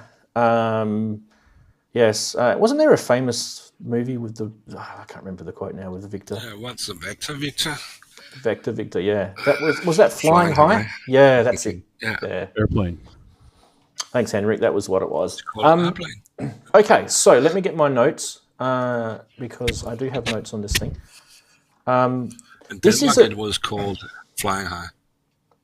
Yeah, this is a new. The comedy movie Airplane was what's a Clarence? What's a Vector Victor? Yeah, that's the one. That's the one. Yeah. Okay, but none of those are related to Prophet VS synthesizers. So this is, and I don't know if you guys remember, but Behringer were bringing out that little sort of tiny Volca-sized Prophet VS thing. I still don't think they've sold them yet. Anyway, so someone said, why don't you make a eurorack module? And they said, yes, we will. And I think we've even talked about this before, but this is now the revamped design. And the Victor module, obviously being eurorack, offers the 4-voice oscillator that can be controlled with that XY joystick that you can see there. Has patch memory, CV inputs controlling the XY, gate and volts per octave, I should say. Outputs for the XY and the mix, and there's also a USB-C connector for updating and things like that. And there's also a video, which we will go to right now. I have one question. Check it afterwards. Yeah, hold on to that. So when we recently announced the all-new Pro VS Mini, we were inundated with requests to put it into a eurorack format. So in our true We Hear You fashion, we drafted together the first design of our Victor module, which is a 4-note polyphonic 1-voice vector synth. So unlike other brands that lock their ideas and their products away until release day, we work differently and we proudly involve our customers from day one, allowing for you to have your say in the final product design. So based on the feedback that we received on Victor, in 2 weeks, our engineers turned it around and basically changed the entire design and also completely rewrote the firmware, all based on the valuable requests from you guys. So let's jump into the lab and find out how Victor is sounding.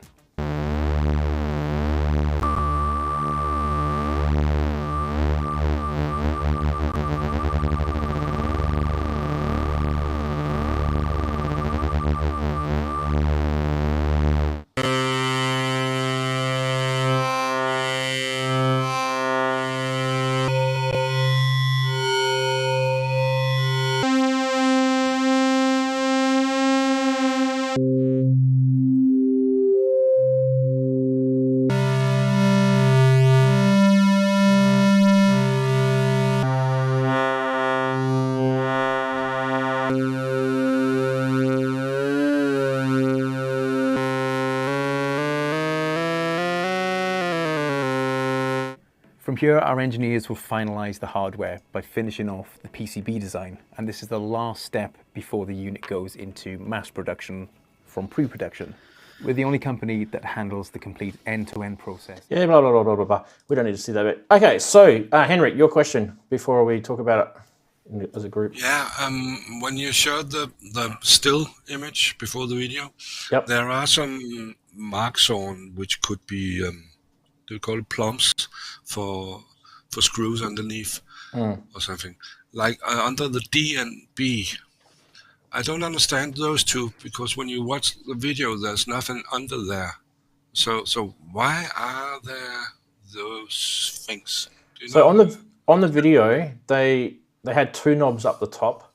On the where the USB slot is there was another knob, and that's the tuning knob, which is now moved down. You can see where it says frequency. Yeah, and they had a pot on mix out. Yep. But are those screw holes that they are trying to hide, or adjusting points? I didn't see any pot meters under it. I don't think so. Yeah, I think they're just mounting points. But you could be right. Good pickup. Yeah. There's 5 of them. I always by look the at looks of such it. things because I want to put in a screwdriver. Fair enough. I don't know about you guys, but I thought the original design, I mean, I know it doesn't have the blue Prophet VS kind of feel to it, but the original design kind of looked cool with that. Where's that video? Let's get the video back. I want to show what I mean. Get rid of that thing.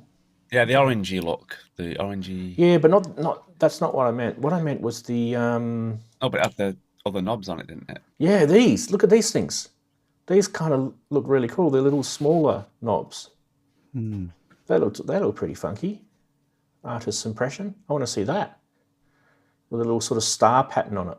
That looks cool. Anyway. Okay. Prophet VS, it's a wavetable type thing, right? So, I don't know. It's going to sound like a Prophet VS in your Eurorack. It's one synth voice. I can't see how you're going to be able to get 4 separate voices out of this. Someone may be able to tell me something that I don't know. But 4 voices combined would make interesting sort of sounds. That's for sure. Chords and stuff like that, right? So we did talk about polyphonic Eurorack stuff last week briefly. So this is kind of, 4 voices. It's always handy. Anyone else want to make a comment? Yeah, they might be going. Well, I would just ask be... when he. Oh, everyone at once. Okay, we'll go with Andy first. Yep.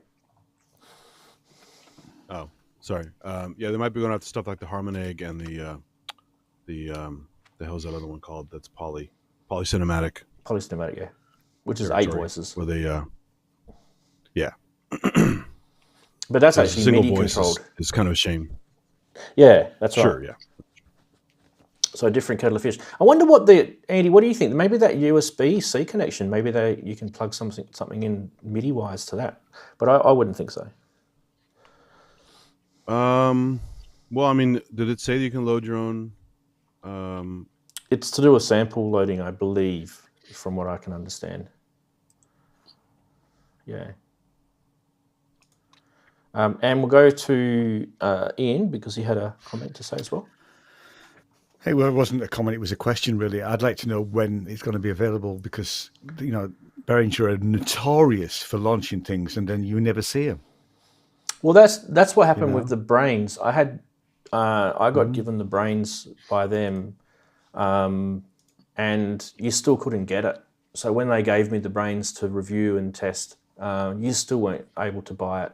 And it was probably about a month later that it was available in the shops.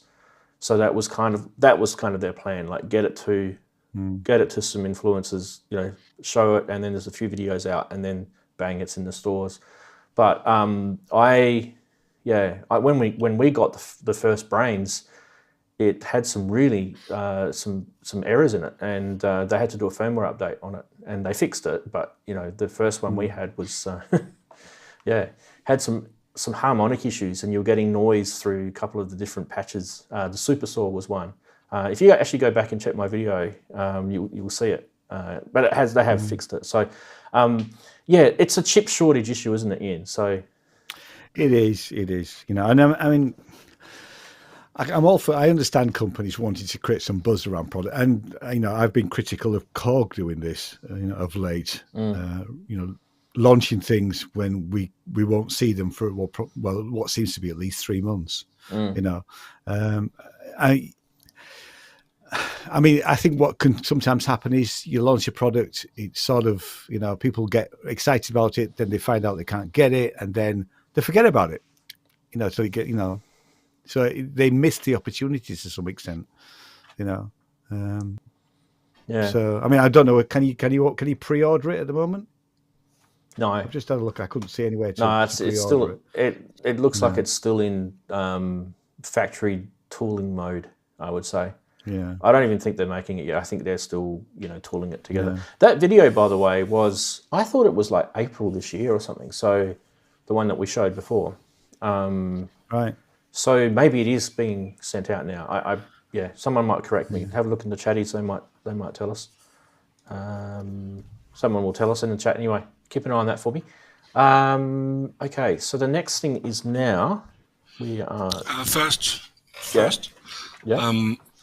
And when I say first, I mean we can take it afterwards. But I would like to return to the holes for adjustments and such. The holes, but later, because it's not about the Victor. The holes, yeah. Yeah, I want to return to them later because I have something to ask about on the male Roland, or what it's called, the new synthesizer from England. But let's take that after the news. Or later. Okay, you can remind me. Okay, awesome, yeah. Beautiful. All right, so in here we have, we had that up before, just anyway. So we had that. We should go to the next one, which is yay! Now bring your kids to the screens, everybody, because this is a toy, and I don't mean that to be a bad thing to say. This is actually aimed at children, this product. So this is a teenage engineering product called the P080. It's called the Record Factory, as you can see, and it can actually make and cut your own vinyl. It's little 5-inch discs, but they are very lo-fi. I don't really know what that exactly means though. Ultra analog lo-fi sound is what they're quoting on it. So I don't really know what that means. Like maybe the engraving or the vinyl pressing technique is very bad, noisy. I'm not sure. Anyway, it does come as a kit, and it also, you have to put it together, and the company is pitching this to people that have pocket operators, and so that you can record your jams on little 5-inch discs. By the way, if you're wondering, where do you get your 5-inch discs from? Well, you get them from Teenage Engineering for a pack of 10 for $20 US. So they're about $2 each. All right, so let's have a look at the little sexy video that they do.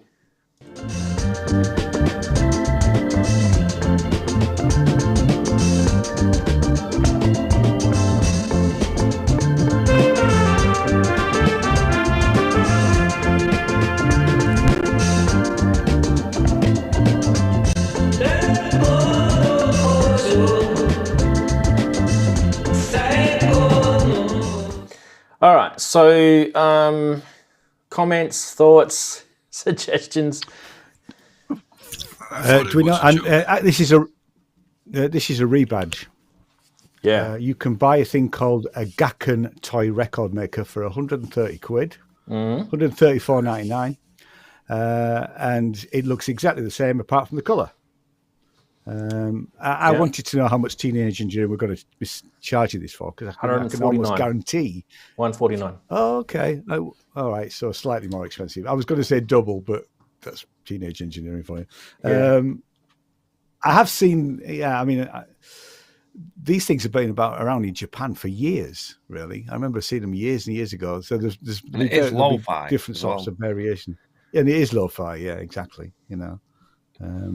So yeah, and actually the Gakken one comes exactly the same. It's a kit, so it'll be exactly out of the same factory, But I suppose the other thing there is it doesn't say Teenage Engineering on it. No. Well, this is the website. So for an extra tenner, you buy the Teenage Engineer one. Yeah, you can have that P80 written on there. It does look pretty cool. But there you go, 149. Yeah. It is aimed at the kiddies, so you know. Yeah, and the three video, well, they're not videos. The 3 sounds is definitely lo-fi. So yeah, these are the 3 sounds. Yeah, it's. So you can see how hissy and crackly and so the kit that's how it comes as a kit. But yeah, anyway, that is. If they did something that bit of fun. If they did something that cut it about 48K, that'd be all right. Yeah, what do you reckon that is? About 2K. It's very low, whatever it is. Yeah, low. Well, I know it's probably a bit higher than 2K, but yeah.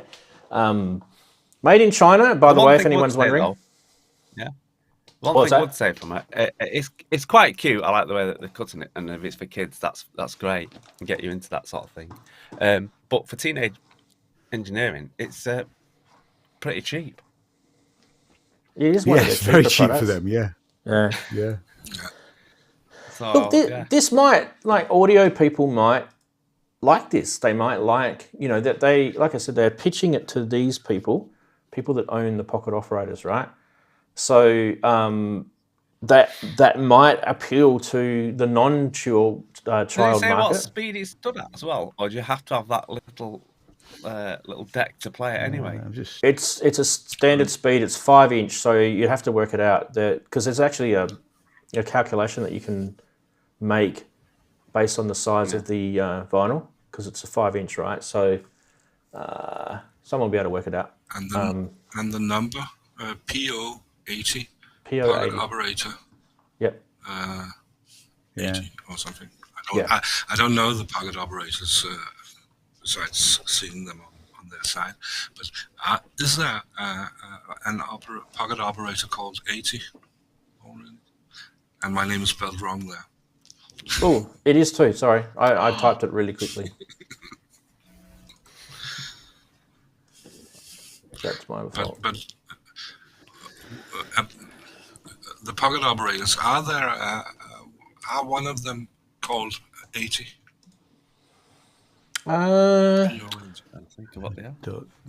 Don't think so. Someone can check that. Yeah, I fixed your name, by the way. It's all fixed now. Cool. Thanks. All right. Yeah, sorry, I was typing it badly. Okay, anyone else want to make a comment? Andy, you want to make a quick comment about it? He's muted.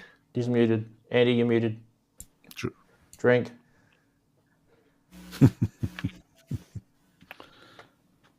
No, not getting you. There's no PO80 previously from Teenage Engineering. Okay. I can hear like a buzzy sound when you're playing with that.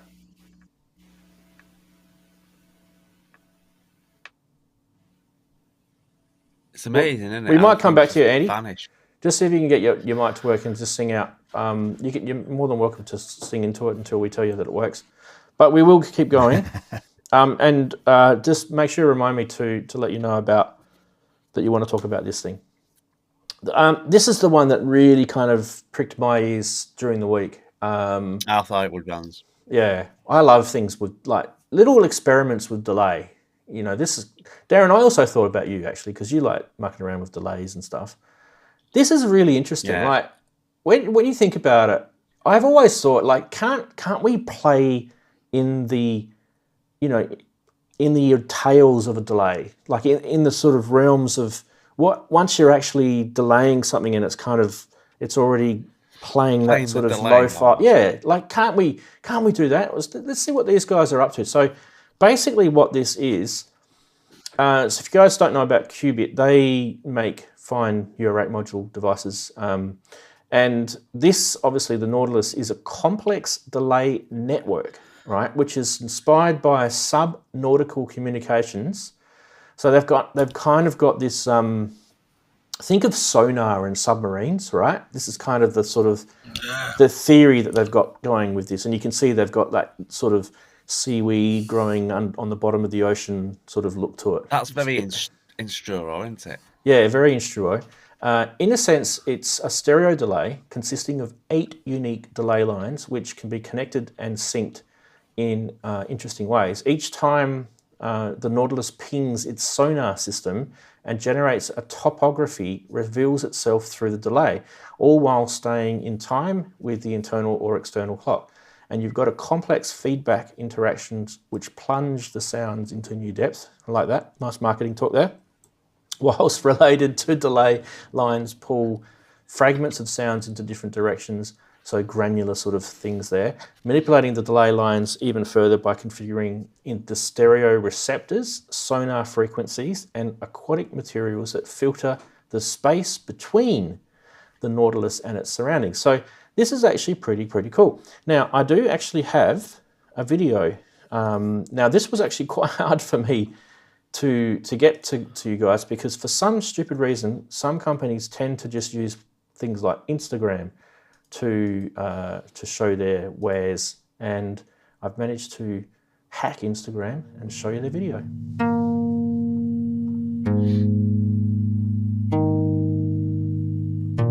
See, I've now bought it because it's got flashy lights. Yeah. Sorry about the stretching of the video there, guys.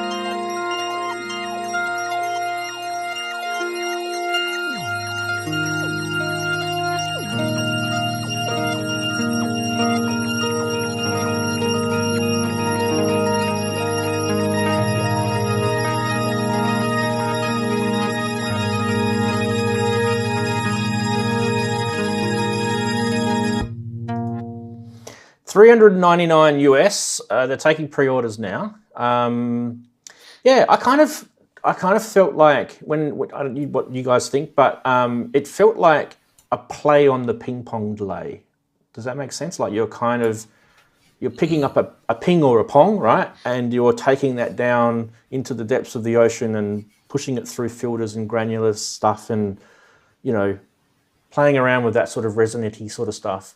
Anyone want to comment on the Nautilus? Yeah, the timing was almost perfect.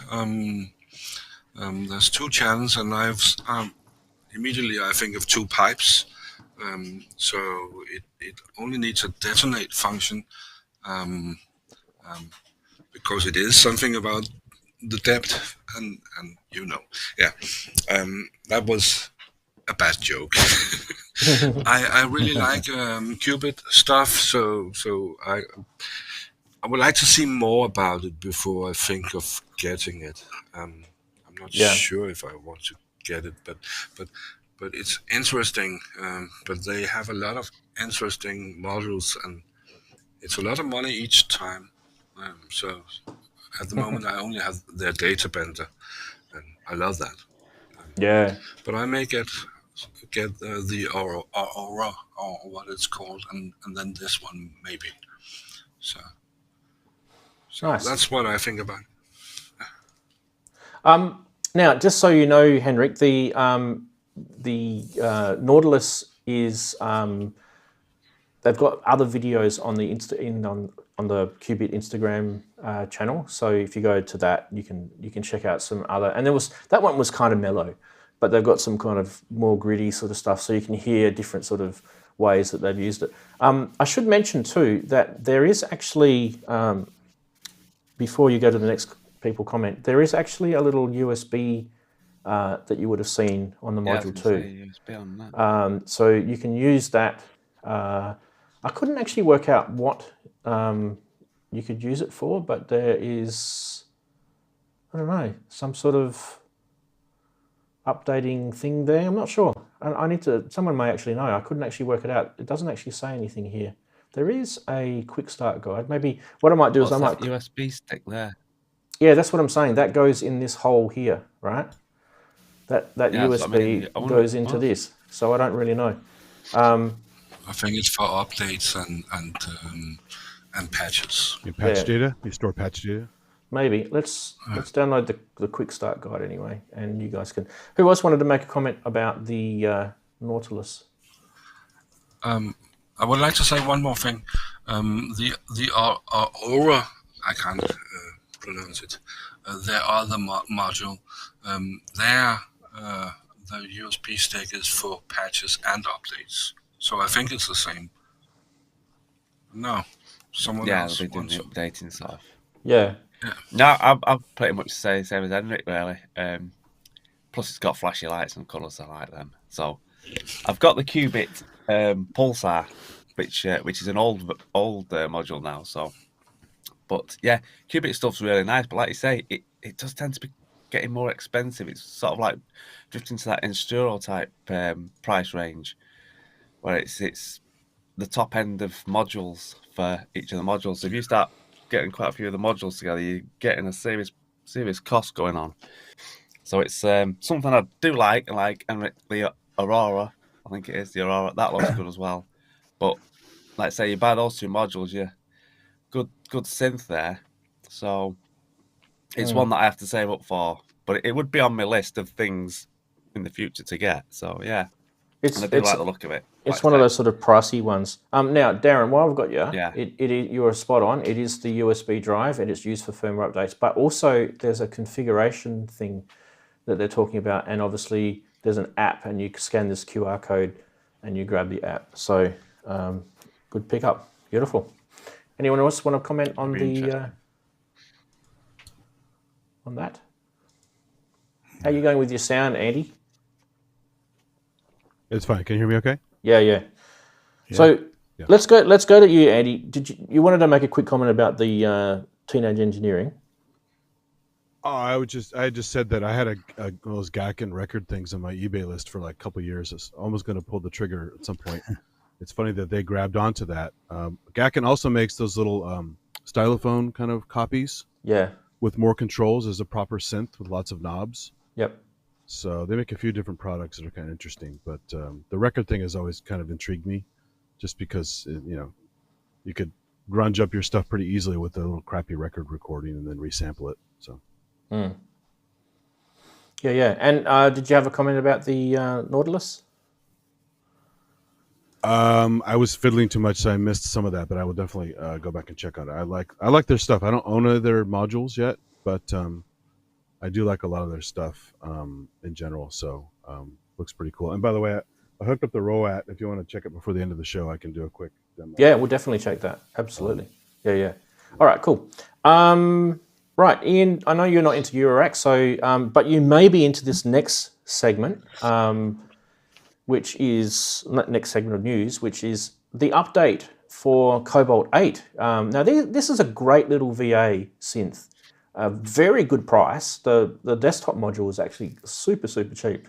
And version 2 of the firmware. There's actually 2 firmwares that we want to talk about in this particular section. So we're going to be talking about a different company in a sec. But just so you guys know, if you have a Cobalt8, they've just updated the firmware. Now, you guys might remember a few weeks ago we talked about the Argon 8 and a firmware update for that. Now, if you look at their website, you will notice the Argon 8 firmware is still prominent on there as well. So I said at the time I wouldn't be surprised if we see a firmware update for the Cobalt, and here we are. We've got it, and no surprises, guys. It's going to be pretty much the same stuff that they've put on the Argon 8 in terms of the new filters and delay effects and special effects as well, and the updates to the arpeggiator and things like that. So it's pretty much what they did on the Argon 8, and they've copied it across. There's a couple of other things that have uploaded some new patches that you can download as well. So you guys have a Cobalt8, they're still doing firmware updates for it, and I would definitely be getting this one. If you guys want to comment quickly, let me know now, because otherwise I'll go straight to the next thing. Who's got a Cobalt 8? Okay. Heinrich's got one. Yeah. Ian, what were you saying? I was just going to say, this company's dangerous for me because I absolutely love the Sculpt since I bought it last month. Yeah. So it's a pity it's a pity and a blessing that they're not at Synthfest, because I think I'd be probably spending quite a bit of time on their booth and maybe spending some money, which I haven't got. But I think either the Cobalt or the Argon 8 will be coming at some point in the future. When the Argon 8 first came out, it probably wasn't as good as what it is now. So it's actually improved vastly. It was good. Don't get me wrong. I had no regrets in buying it at the time, but now it is such a good digital, wavetable synth. It's really, really cool. Cobalt 8, I don't have myself. The problem for me,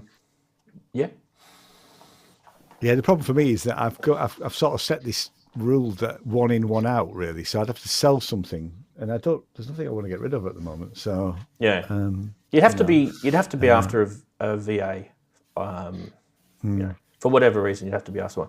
Henrik, you've got both, haven't you? Have you got both the Argon 8 and the Cobalt 8? Yeah, but I haven't done the updates yet. It's MIDI connected at the moment, and in racks. So it's a little difficult to update them right now. I will soon, but I have a lot of stuff over there, so it will take some time. But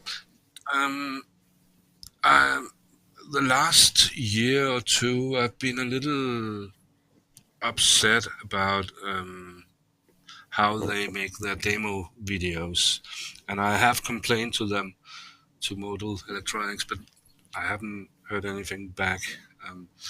I'm a little upset over the way the audio is, not the content of the video, but the audio, because it's so compressed. You can't really hear the product. You hear the person who's good at what he's doing, speaking and telling about it, but it's so compressed. Then the audio comes in from the synthesizer and it feels. There's no dynamics in his videos, and it's an awful way to promote a product. I would really appreciate if Modal returned to me and answered why they accepted to be like that. So what you're saying is you'd like to hear the synth naturally recorded with its full dynamics, not going through some sort of crazy compression. If I want to hear, the Argon or Cobalt, I have to find some other videos where other people are playing them later, when they have updated their synths. I can't go to the Modal channel because it's not really showing showing what the product does. That's my problem. And fair enough. Good pick-up. Yeah, they should look into it. That's for sure. Like, they should be definitely not treating, a bit like what we do with Name That Synth, right? They should not be treating the audio after it leaves the back of the synth. That you should be hearing basically. The only thing that they can't control is the YouTube algorithm, compression. So they won't be able to control that. But if they're compressing it themselves, that shouldn't happen really, unless they're making if they're making a track for commercial release, that's the different thing. But they're not. They're actually trying to sell a product that we want to hear. So really good pickup, Henrik. Yeah, definitely. Exactly. Now there's some guys here on this synth community that know the Cobalt, Modal guys. So you never know. Now that you've mentioned it, words may have been said, or may be said in the future. I hope so. Yeah, hope so. All right. The other firmware update that we had was Elektron, and Elektron did 3 products at the same time, and they gave them all the Digitone, the Syntact, and the Digitact. They all gave it song mode, which you can see here in the graphic. And a lot of people are jumping up and down with rejoice about this because it it really brings these cheaper. Let's say it, without rubbishing the products, because they're definitely not cheap products. They're cheaper than, like if you looked at the Digitact, for example, it's the cheaper version of the Octatrack, right? It's not quite as good. It's got lesser features, but the song mode really is a huge improvement for this. And people that own the Digitact are like especially rejoicing about it. I think the Digitone and the Syntac owners would definitely need it too as well. But yeah, that's just an update for those who own those products. Does anyone here actually have one of those 3 Electrons? I actually don't have one myself. Andy does. Cool. Right. What button are you, Andy? You're this button. Have you done the update yet? Have you checked out song mode? I haven't. There's actually a hack where you can kind of do a pseudo song mode, but it's, if you don't remember what you hit in what order, it's not easy to track. So they kind of had a workaround for a while to kind of fake a song mode on the products. But yeah, I have a Digitac, Digitone, also have analog keys and some other stuff. But they're great little units. I sadly have been neglecting them. They're in a case. I actually put a battery pack together for them with some iVolts, so I can actually take them anywhere and jam them as a duo. So they're great little units. They sound wonderful, and you can do lots of really cool things with them. But one of the things that users will know, if you don't use them on a regular basis, you forget some of the workflow. Oh yeah, pretty easily, and you have to relearn it. So yeah, absolutely. So I have some learning to do next time I take them out. But I do love the products. They're really good. Yeah. I mean, the Digitech is mono sampling, but it's fine because it's mostly aimed at drum stuff, But you can do pretty much anything with it. It's a nice unit. You can do granular stuff with it and some other tricks. So, good stuff. Yeah, I mean, the biggest thing that really sets these products apart is the parameter locking on it. Yeah. That's huge. Conditional trigs. Conditional trigs. I've got an Octatrack Mark II, and it's an awesome sampler. It really, really is cool. But as a lot of you guys say, and I definitely agree, the workflow on that thing is a little bit crazy. And I really wish that the Octatrack Mark II had the bigger screen like the Digitac does, because it just would have been perfect. It would have made that thing just so perfect. But anyway, it doesn't. In fact, Teenage Engineering took some tricks from Elektron and the OPZ and added their version of conditional trigs, and then some, as well as some other cool things. So they kind of go between each other a lot with the features. The Swedish maybe employees going from one company to another, taking some secrets across. Who knows? Who knows? Anyone want a quick comment about the Elektron stuff? Yeah, I've updated mine, but I haven't really played with it yet. I've seen some demo videos, and it looks good. But I must admit, I don't use the Digitact much. I was a little disappointed by the samples, that it's not stereo samples, but the effects in it is great. So I'm not using that so much. So I bought this thing, and I really love it. That's great. Yeah. A lot of people swear by that. Yeah. I love the bass drum. Wow, it's my kind of bass drum. Just while you're there, did you know that they've also added chromatic mode with additional features like keyboard fold and scales? I didn't actually realize that until I just read that. For the Digitact? Yeah, for the Digitact and the Digitone and the Digitone keys as well. Oh, I didn't know that. I only knew about the song mode. And that was one of the things I missed before. Yeah. I try to keep on, I mean, for me, I don't own those products, so I can't really offer sort of anything else other than what I'm aware of. Definitely thought about buying one at one stage, but if there's firmware updates for some of these stuff, I do try and let you guys know about it, because I think firmware updates can almost be just as good as a product being released, right? Because sometimes it completely, like do you guys remember when this Roland System 8 firmware update came out and they added FM to that synth? That was like, you got a completely new synth inside a synth. That was insane, you know. So some firmware updates are huge, and Roland did, and I did miss one a couple of weeks ago. So this was the third one that I wanted to mention, and that was the Roland firmware update for the TR8S. TR8S. The MC707, the 6S. Yeah.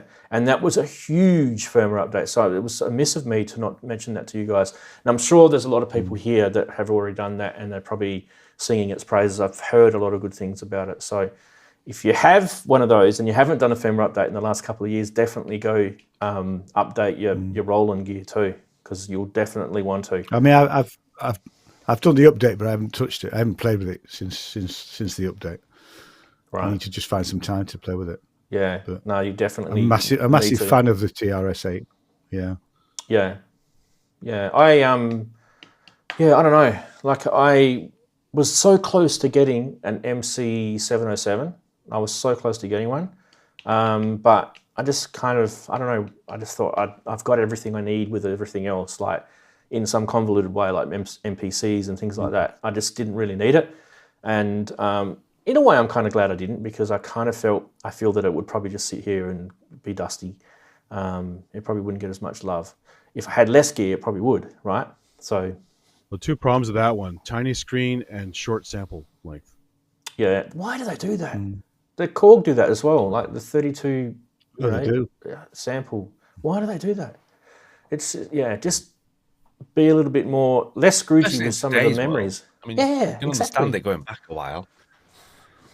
We were screaming at we were screaming at Akai with, to do disk streaming for ages, and they took ages to bring that up onto the MPCs. And they can solve that anyway quite easily. They can make it up to today's sort of sample type. What we want, lots of memory and big samples. And then you can have one big button in the corner called retro style. And when you press that, everything goes down to 1 megabyte of sample room. Job done. You can have both worlds then. I remember speaking to someone who, this was a while ago, and I think we were talking about ACB, and this kind of is related to what we're talking about with sample size, right? And they worked at Roland, but not as an engineer. They worked at Roland in Japan, and we were talking about why did they bring the JP08 Boutique out as only a four voice synth when the original Jupiter had 8 voices. Why did they do that?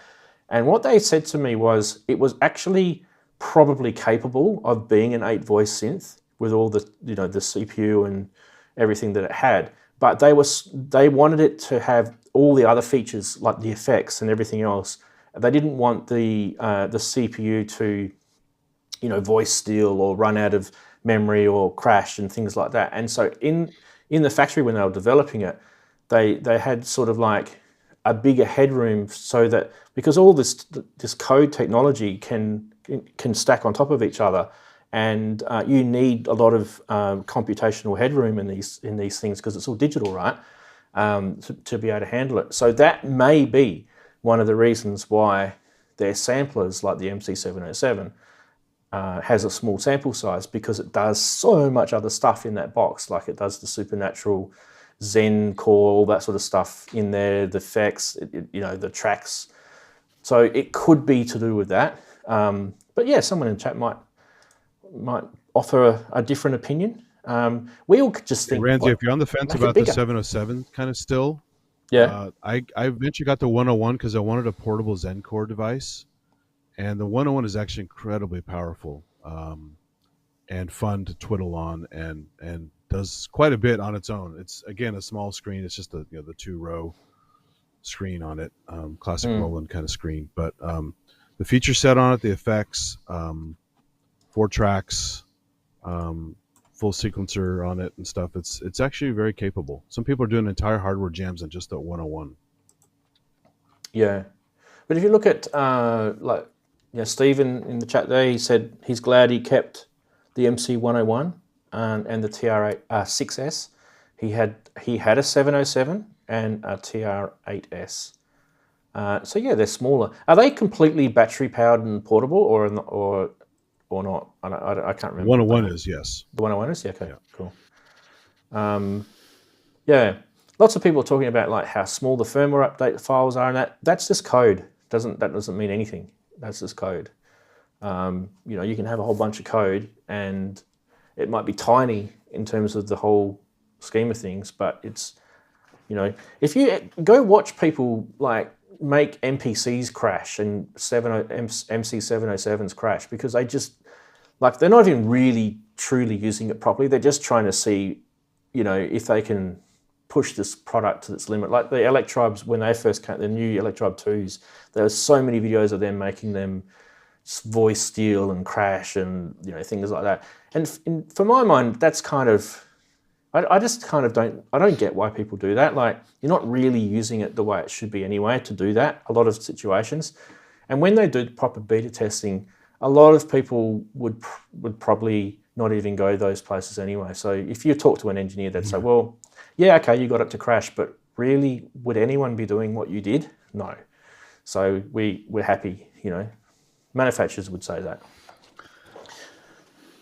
I mean, I very rarely have anything that crashes. The only thing I ever had that crashed was the Venom, when I had the audio Venom, which crashed all the time. So much so that I got rid of it. Really? Mine never crashed. You know? I mean, it's a crappy thing, but it never crashed. Yeah, I know you said Andy, but mine was terrible. I mean, I think... Andy and an Andy, this thing. Look at that. Andy inside an Andy. I like the sound of it. It's just... I couldn't live with it. It's very aggressive. I mean, even Ty loves his. Is because they're nasty, right? They're really aggressive. Yeah, it doesn't sound like anything else, you know. And I liked that about it, but I just couldn't live with it. I mean, you know, you just can't. And it was the first thing I got for $200. It was brand new like that. I mean, they were blowing them out for a while on the website for $200. Yeah, that's when I bought mine. Yeah. I had a simple ones. It kept crashing. Yeah. You didn't get it? I didn't hear it, sorry. It was okay. I said I had a simple ones. It kept crashing. Boom, boom. Right. Sorry, Hang on. Andrew. Hang on.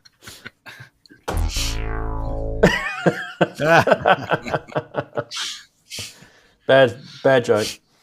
Boom, boom. Okay, now, Price Watch today is actually pretty cool because I am going to show you guys some really interesting synths that are on the market. And these are all live on the market today, starting with this. A 1970s EML Electro Comp 101 semi-modular analog synth. Look at that for a thing of beauty, hey? Now these are, I'm sorry about screen grabs because I'm obviously living in Australia, so halve it for pounds. I don't know what you do, 0.7 for, I don't know for about US. This time of year. What's happened? Yeah, you could be right. Now. Could be even. Yeah, 0.7 is the US exchange rate. So times it by 0.7, that should give you US dollars. So what's that, Andy? Probably about 8,000, 8,000 US, somewhere around there. Anyway, do you guys want to have a look at this one live? Yes, everyone says yes. Why not? So on reverb, people, I can actually change the. Can I change the... I thought you can change it like something here and you can change the... Anyway, you guys can work it out. You guys can't. Don't whinge about prices. Let's have a look at some photos. Is that an offer? Yeah, make an offer. $1. This is by the way, these prices are... So when I'm showing these auctions today, there's nothing scammy about these, I don't think. These are all probably what you'd expect to pay. Maybe a little bit, you know, cheeky. You've always got to have a little bit of cheek in your price, so you've got some wiggle room. But yeah,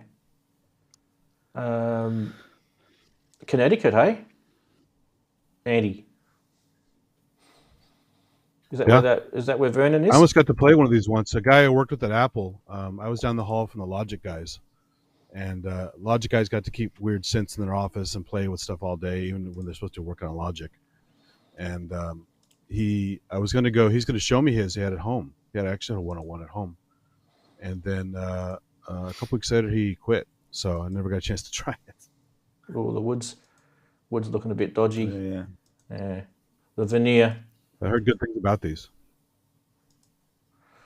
Yeah. I mean, what have we got? 4 oscillators in this thing. And you can play them paraphonically, from what I remember. This is just going off the top of my head. Someone will probably scream at me for saying something wrong.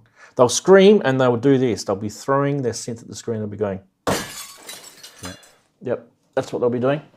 Anyway, that's the first one. Who's got a EML Electro Comp 101? Anyone got one? In the chat? Be interested to know. Let me get my chat thing back up so I can see what people are saying. I don't think anyone's got one. I definitely know people would have touched one. Is it dust free? It's Steve. Yes. What else we got? I always find this. Not that one. We want this button.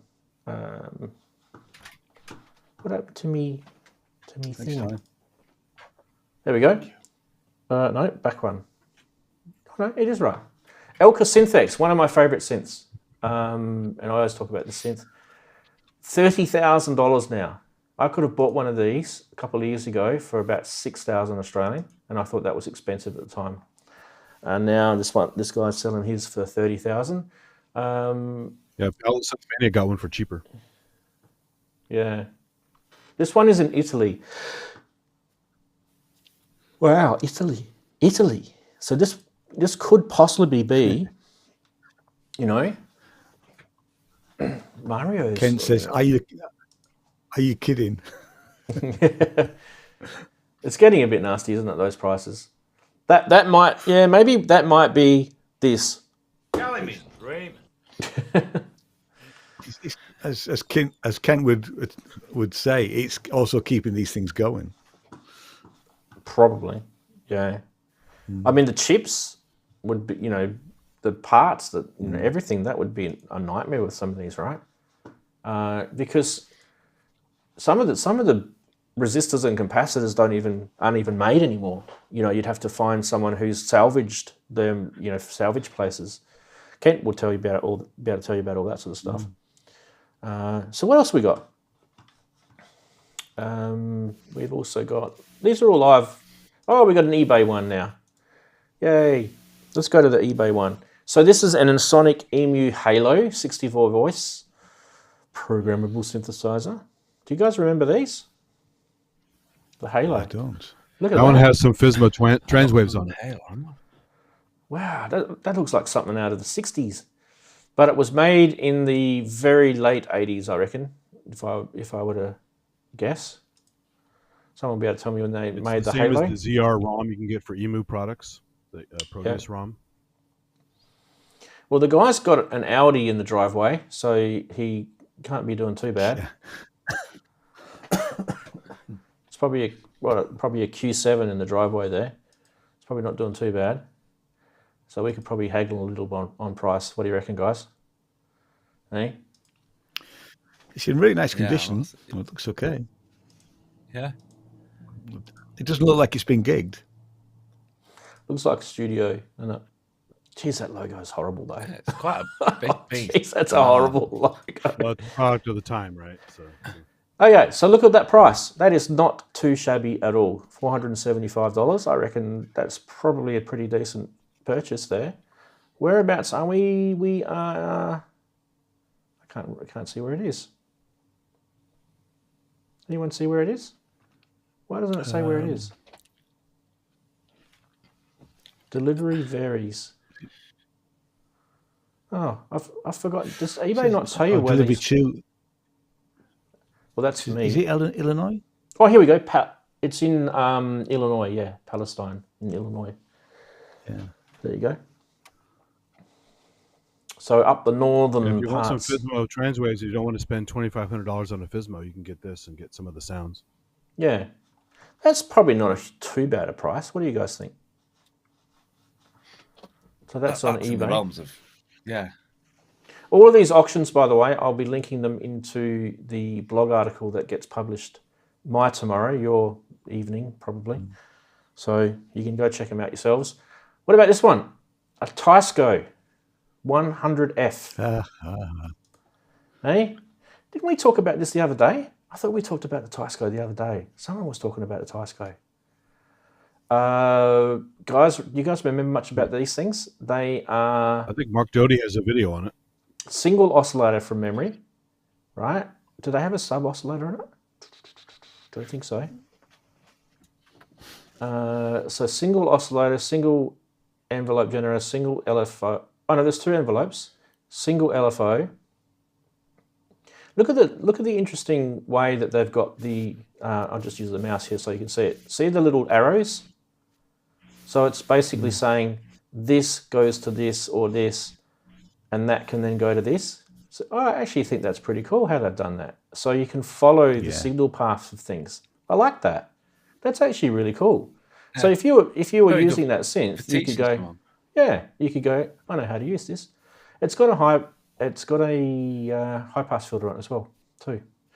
What sort of filter is that? It goes to 20k. Yeah, interesting filter. Anyway, 2100 Australian, which is US 1350, located in Brisbane, Australia. There you go. I'd be able to buy that. Yeah, until it says probably won't ship to Australia. I certainly won't be buying it. I certainly won't be buying it. That's a little bit pricey, I think. Anyway, what was your favourite? We had the EML, the Elka, the Ensoniq, and the Tysco. For me, it would be the Tysco. Although the price is too high, but you know. What do you think? That would be. What do you think, Andy? Is 1300 a bit pricey for a Tysco? Oh, it's not too bad. I've never actually seen those in person. So, I mean, I have the SX240 Kawai, which is also a Tysco technically, but I haven't tried the little guys. What are the chatties saying? Tysco is an ARP axe. Everyone's yelling at me. It's an ARP axe, you idiot. I don't know anything about them, so thanks for updating my knowledge. What's the difference between a 100F and a 110F? 10. Someone's saying, or Native VS is saying Tysco is Kawai. And the argument is saying Kawai bought Tysco, but it was ARP licensed. There you go. So that's an ARP axe. Interesting. Okay. That's a different looking ARP axe. I mean, I don't know how different it is, but I don't know. Anyway, different looking. Anyway, I thought you guys would be interested in those auctions. So, yeah. Right. But you guys are probably dying to see this segment, I reckon. I already played this thing for accidentally before. Here we go. No. Oh. Why did that come up there? What the hell is that there for? You know what that's from, Ranzee? Because you weren't putting your little messages on the news. I've probably buggered up my buttons. You're probably right, mate. Right, we're up to this segment of Name That Synth, and you know, this segment is actually sponsored by Plugin Guru, so we probably should give them a plug, considering that they are giving the prize out. Now, if you're wondering what Plugin Guru are, they are a brilliant software company that makes really, really good products for your DAW. And one of the products that they make is this product called Unify, which is outstanding. It is a very, very good assistant, I would call it, to have with all your VST instruments. It's something that really helps you manage your patch and your MIDI file libraries, is probably the easiest way to say it. But it does a hell of a lot more than that. And it's valued at $79 US. At the moment, it's not even on sale. So, you know, this is kind of all the things that it does. It comes with libraries. You can get patch libraries. You can create synth voices from different VST instruments and combine them together. It's so handy. So do check it out if you do get a chance. And big thank you to Plugin Guru for still hanging in there with the sponsoring of this segment. Now, Name That Synth is actually cool because you get to win a copy of Unify and a couple of libraries. So that's pretty cool, I would say. with this tiny little boutique synth channel that you're watching. And all you have to do is listen and watch this video that we're about to play. And before I tell you the time's up, you can have one guess, and that guess needs to be the correct guess. And the first person to correctly guess will win the copy of Unify. What we're about to watch is a video of someone who's played a synth, and they're going to try and trick us, but we are better than that. We're going to guess it correctly this week. I've got a feeling. Now, I admit, I actually haven't watched this video. I haven't watched it. And I've done that for a reason, because usually I watch them and I just want to check them to make sure there's no pornography or something stupid on it. But I'm just going to, I'm going to piss in the wind today. I'm just going to go with it. There's no Bastel in the video. Right? I don't know what could be in this. Usually subliminal clips, aren't they? All right. Is everyone ready? Chatties ready? All right. Here we go. Watch for the clips.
Why don't we give people another 30 seconds to guess it?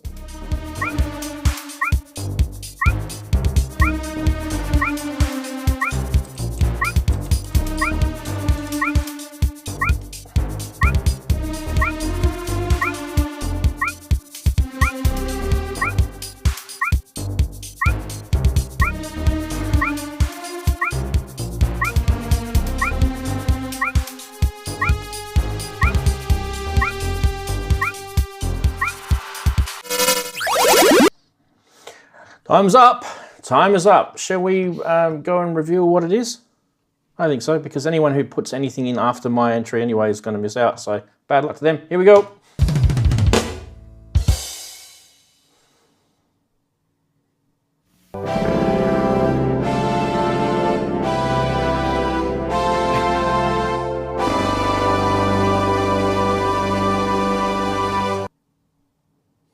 It's a Yamaha DD55C digital percussion system, everybody. Did anyone get it?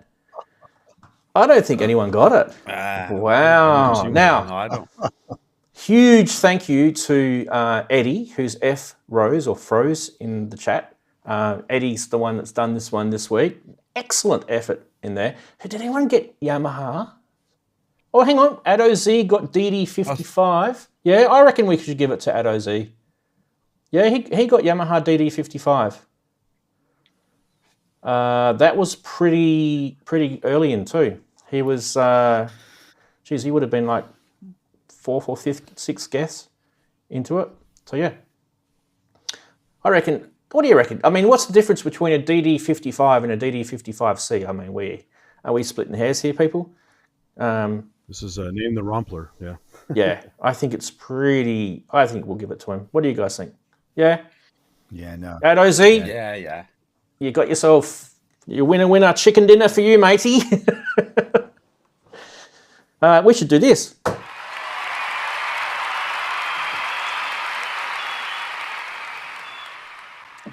A little pie chart button configuration would really be diagnostic, but I've never seen it before. So I deliberately didn't watch this week because I wanted to completely be surprised, and actually it was the same experience that you guys had. It was actually really cool because I was kind of lost in the music. I thought the music was really, really intriguing. You could definitely tell all the rompler sounds out of it, but I knew that would definitely be some sort of rompler at the end of it. And when it said that, I just went, wow. Have you guys heard of that? I haven't. I know there's so many of these products out there, right?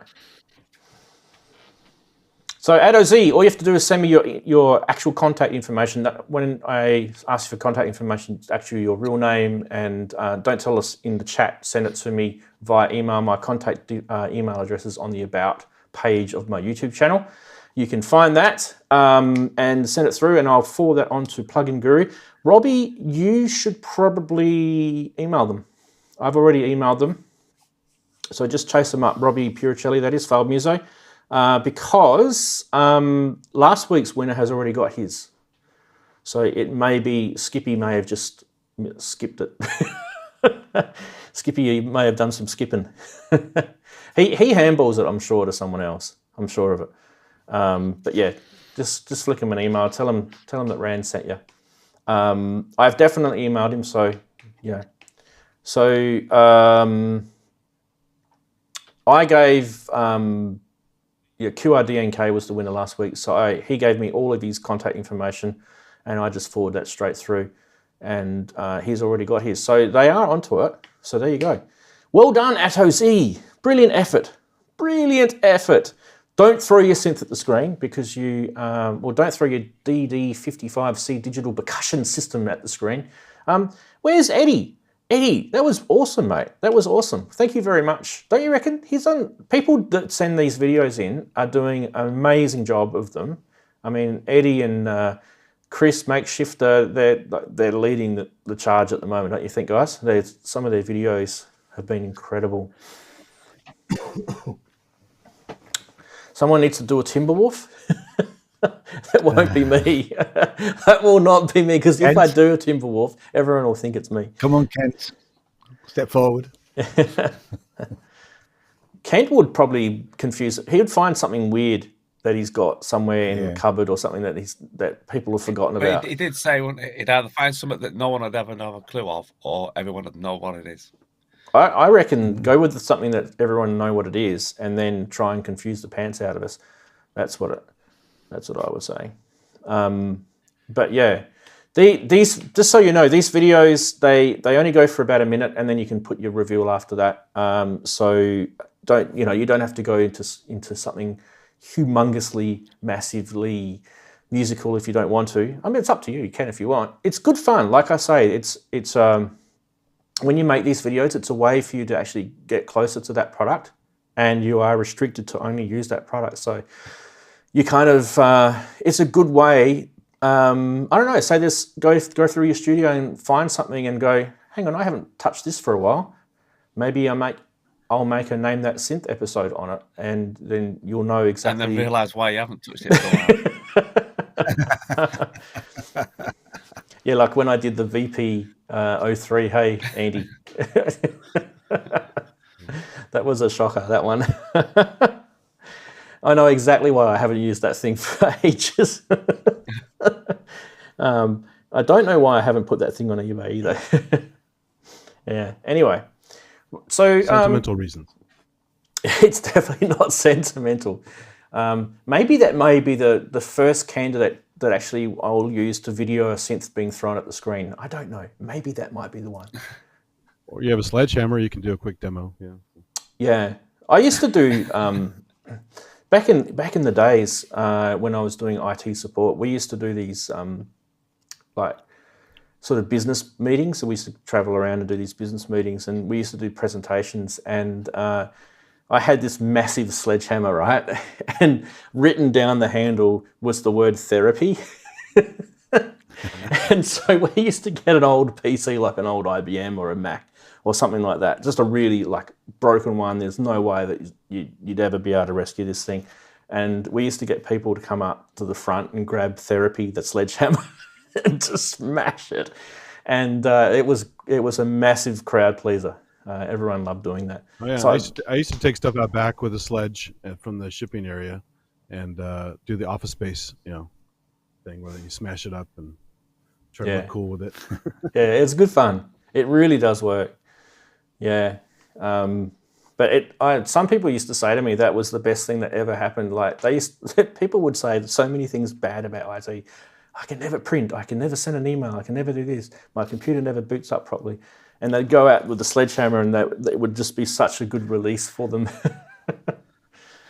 Yeah, imagine doing that. So they have these trash rooms in LA. You can go sign up to trash various equipment in a room. You put goggles on. Yeah, I've seen videos. Gloves. Absolutely, yeah. That's cool fun. Yeah. I'm surprised people don't get injured in those videos though. There's stuff flying around everywhere. It's crazy stuff. Yeah, like they just smash plates and things like that, don't they? In those things, yeah. The tables, chairs, everything. It's all around the room. You can smash whatever you want. So yeah, I think I've still got therapy somewhere in a cupboard in the shed. You might still be. I have to bring him out. Therapy. It's probably full of Australian spiders. Bring that in, eh? And you're sure it's not buried in the garden with the ex-wife. Yeah. So here's a little lesson for young players. Never ever have an ex-wife, because if you haven't learnt the first time, do you know what I mean? If you haven't learnt the first time, you shouldn't be trying again. Well, Larry King got married like 7 times, 8 times, something like that. Exactly. Yeah, Larry. We all know about Larry, don't we? So what was I going to do? I was going to give you guys... I already did that. Okay, cool. So earlier in the show, we mentioned the weekly synth shows. Now, Ian, you've got a YouTube channel, which I've noticed is actually growing quite nicely for you. Excuse me. Yeah. So do you actually do... With your podcast, do you actually do a live stream as well, or is it just audio? It's just audio. I have done the odd live stream very badly. I did try and do the audiophile radio show as a live stream, and some of our friends in the chat did turn up, which was very sweet of them. But actually, I need to probably do something more to the studio to actually make it work really. It just didn't flow very well. So what I do is I just record like my show. My show doesn't flow. No. This is a complete train wreck. This is so. I mean, what's worth mentioning, Ranzee, is that it's this is really professional, and this is a hard thing to do. All these guys that do these shows, you and Geosynths and Sonic, and and I'll include Kent's show because there's an element of Kent's show which is very laid back and that, but it takes some effort to put it in to do it. It's great, really. It does take effort. Yeah, most of the stuff that's on there at the moment was obviously because we did 60 reviews of Edinburgh Fringe. You have to go quite a way to get to sort of the music stuff, because that was all of August. Nice. But we've showed this sort of stuff before, but this is just an update for people who haven't gone and checked out Ian's website. Now, his website link is in the description of this video, so you can go check it out. But it's also on the blog article. Now, we should give the blog article a plug, hey, because I actually spend a little bit of time putting that blog article together each week. And I kind of feel like, do people care? Do people read it? Should I do it? So anyway, the blog article is on ranzee.com if you're wondering. And each week, I shouldn't say we. I actually do an article that sums up everything that's in the show. So I haven't done that one for today, but you can see it's ready to go. But last week's, you can see there, Synth Geekery episode 177. And look, you can get to the section which talks about all the guests that were on and all the links to them. You can go to Funny Side and you can see all the Funny Side that were there on the show. You can download them if you want to. All the news was there. And even links to the videos for the news articles, links to the websites, prices, everything's there. Price Watch is there, all the screenshots. I keep screenshots of Price Watch because obviously they take listings down. And the Name That Synth video is there. and any other bits or tidbits I chuck down the bottom. So the blog article, would you agree, Darren? The blog article is definitely something that you should do during the week when you just want to have 5 minutes. Definitely something, yes. Yeah, just a refresher. Yeah, especially if you've not managed to catch us live, and you know, you just want a quick skip through, see what was on. Or sometimes I think I did it a bit ago. When you've found, you know, a new product or something that I've quite liked and I've not heard about, and then I go, what was it? Say he's trying to scan through the live stream. Just whip onto your article and I can flick through and find out what it was I was looking at. Yeah, and still not better by it. But that's actually find it. That's actually a pretty good point, Darren, because sometimes I don't update the live stream videos on my synth channel. And I try to, because it's a pain in the ass, because you've got to go and sit there and edit all the times when things happen and then change the chapters, right? So to give you an example, I did it for last week. So if you go into last week's show, you will see all the chapters are there with links straight to the various products that we reviewed, like the Muton Rion, and then you'll find all that information is there. But sometimes I forget, and that is always in the blog article. So you'll never ever miss that information in the blog article. It may not be on the YouTube channel. So there you go. So it's almost like a full-time job doing this this bloody show. I also think it's easier to look back. If I want to find the video from last year on your channel, it's easier to use blog pages than browsing the videos sometimes. Yeah. Now, I think you'll only be able to go back to about episode 140 or something like that. I can't remember exactly when I first started it. So I've only been doing it since we started doing the actual Synth Geekery part of the show, because it used to be just called Ranzee's live stream before that. But yeah, that was all. So yeah, do check out that. I did at the start of the show, I did say a big thank you to the channel members and Patreons, and I know there's more of you guys watching now, so let's just do that again. Big thank you to the Patreons. There's a huge list here. Just be jealous in awe of my huge list of patrons there. Huge, look at that. And my massive, huge channel members list, which actually shrank. You can see such a professional outfit we've got here. But massive thank you to those guys. I actually do mean that sincerely. Massive big thank you to those who are supporting the channel in any little way they can. And obviously there was a few little, what do you call them, chat things that happened during the stream. I don't know what you call those things. See, I'm up with all the technical words. Chat things, I like that. What are those things called when they like give the super stickers thing? Super stickers, yeah, that's it. Super chats. Super chats is the name I'm thinking of. Good on you, Ian. You know what you're talking about. I don't know a thing. So big thank you to yeah, chat. I like the chat things. That's much better. Yeah, chat thingies. We're into technical terms in this show. Okay, we haven't had a topic for the last 2 weeks, and I think it's been kind of cool being sort of flapping around in the breeze and being loose and hippie-like, right? We should all grow our hair, not have topics each week. Well, it means that you can suddenly come up with something that wasn't going to be a topic, or just general yap, like we usually do. Yeah, absolutely. And what makes this show the best thing is what all the chatties say to each other. I think it's actually quite interesting.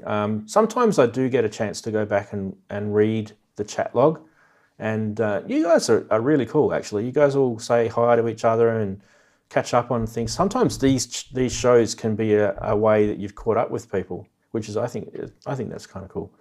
So yeah.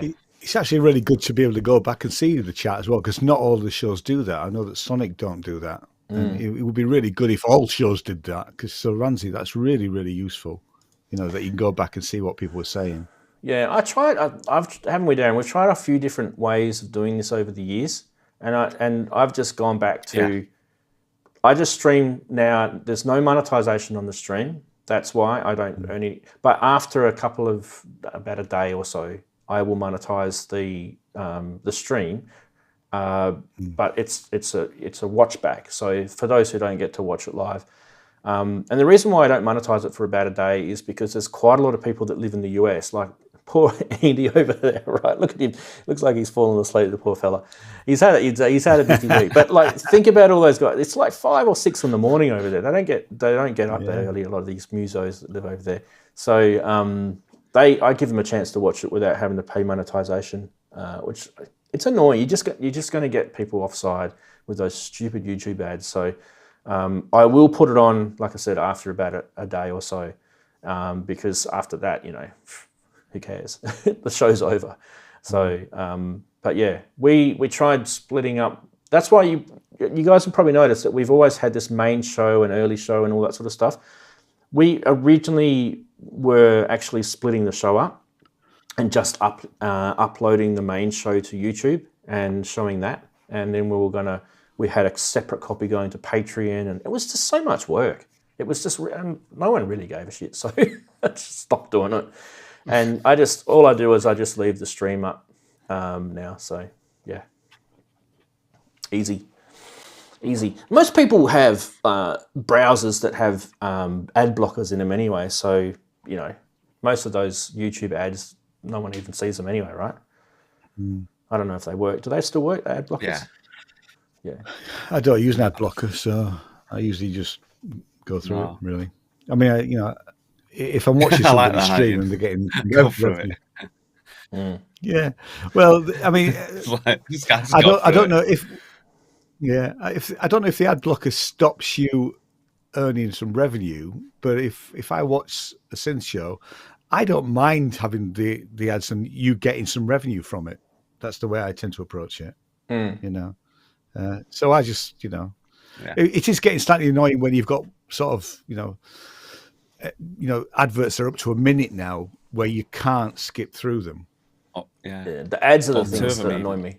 Not the fact that there's income made from the ads. I don't mind that, but the actual ads themselves are the things that annoys me, because you might get an ad that's like, I don't know, female sanitary products or something, Like, I don't want to sit there and be forced to, that's the sort of thing I'm talking about. So the ads themselves, not the fact that there's ads. That and the fact it's like, I get ads on my videos. I'm not monetized or anything, and I've only got a small amount of subscribers, and it's just like YouTube just whacking ads on, I think, everybody's channel. I personally think that's wrong. I personally think that's wrong. If you can't if you can't be like contributed anyway from YouTube, and they're still putting ads on your channel, I think that's wrong.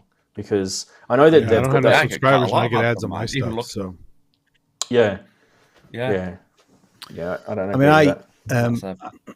I do a sort of mixtape version of the Audiophile Radio Show. Now, I know that quite a few of the tracks that get played on the Audiophile Radio Show, like I played Gangster's Paradise on this month's show because Coolio died, and now I know that was going to be, Now, I don't have a problem with sharing the revenue on that, but that never happens. I think only once in the last 3 years have I shared the revenue, and I left it. So I end up having to chop out those songs when I do it for YouTube. So you see the full show on iTunes, but I listen to the full show on iTunes. But it's, and this, I don't know, which is this record companies, but there's no sharing going on with the person whose channel it is. It's just they literally take everything. That seems wrong to me. I'm happy to, if I play somebody's track, I'm happy to share the revenue with them. Should be 50-50. But that seems to be very rare these days. Go check out Rick Beato's channel. We've talked about this before. Yeah. But if I do a cover, and I've got a few covers on my channel, and I like doing covers because it's a selfish thing, but if I really, really like a song, and one way to sort of discover how they made that song is to actually attempt to do a cover of it.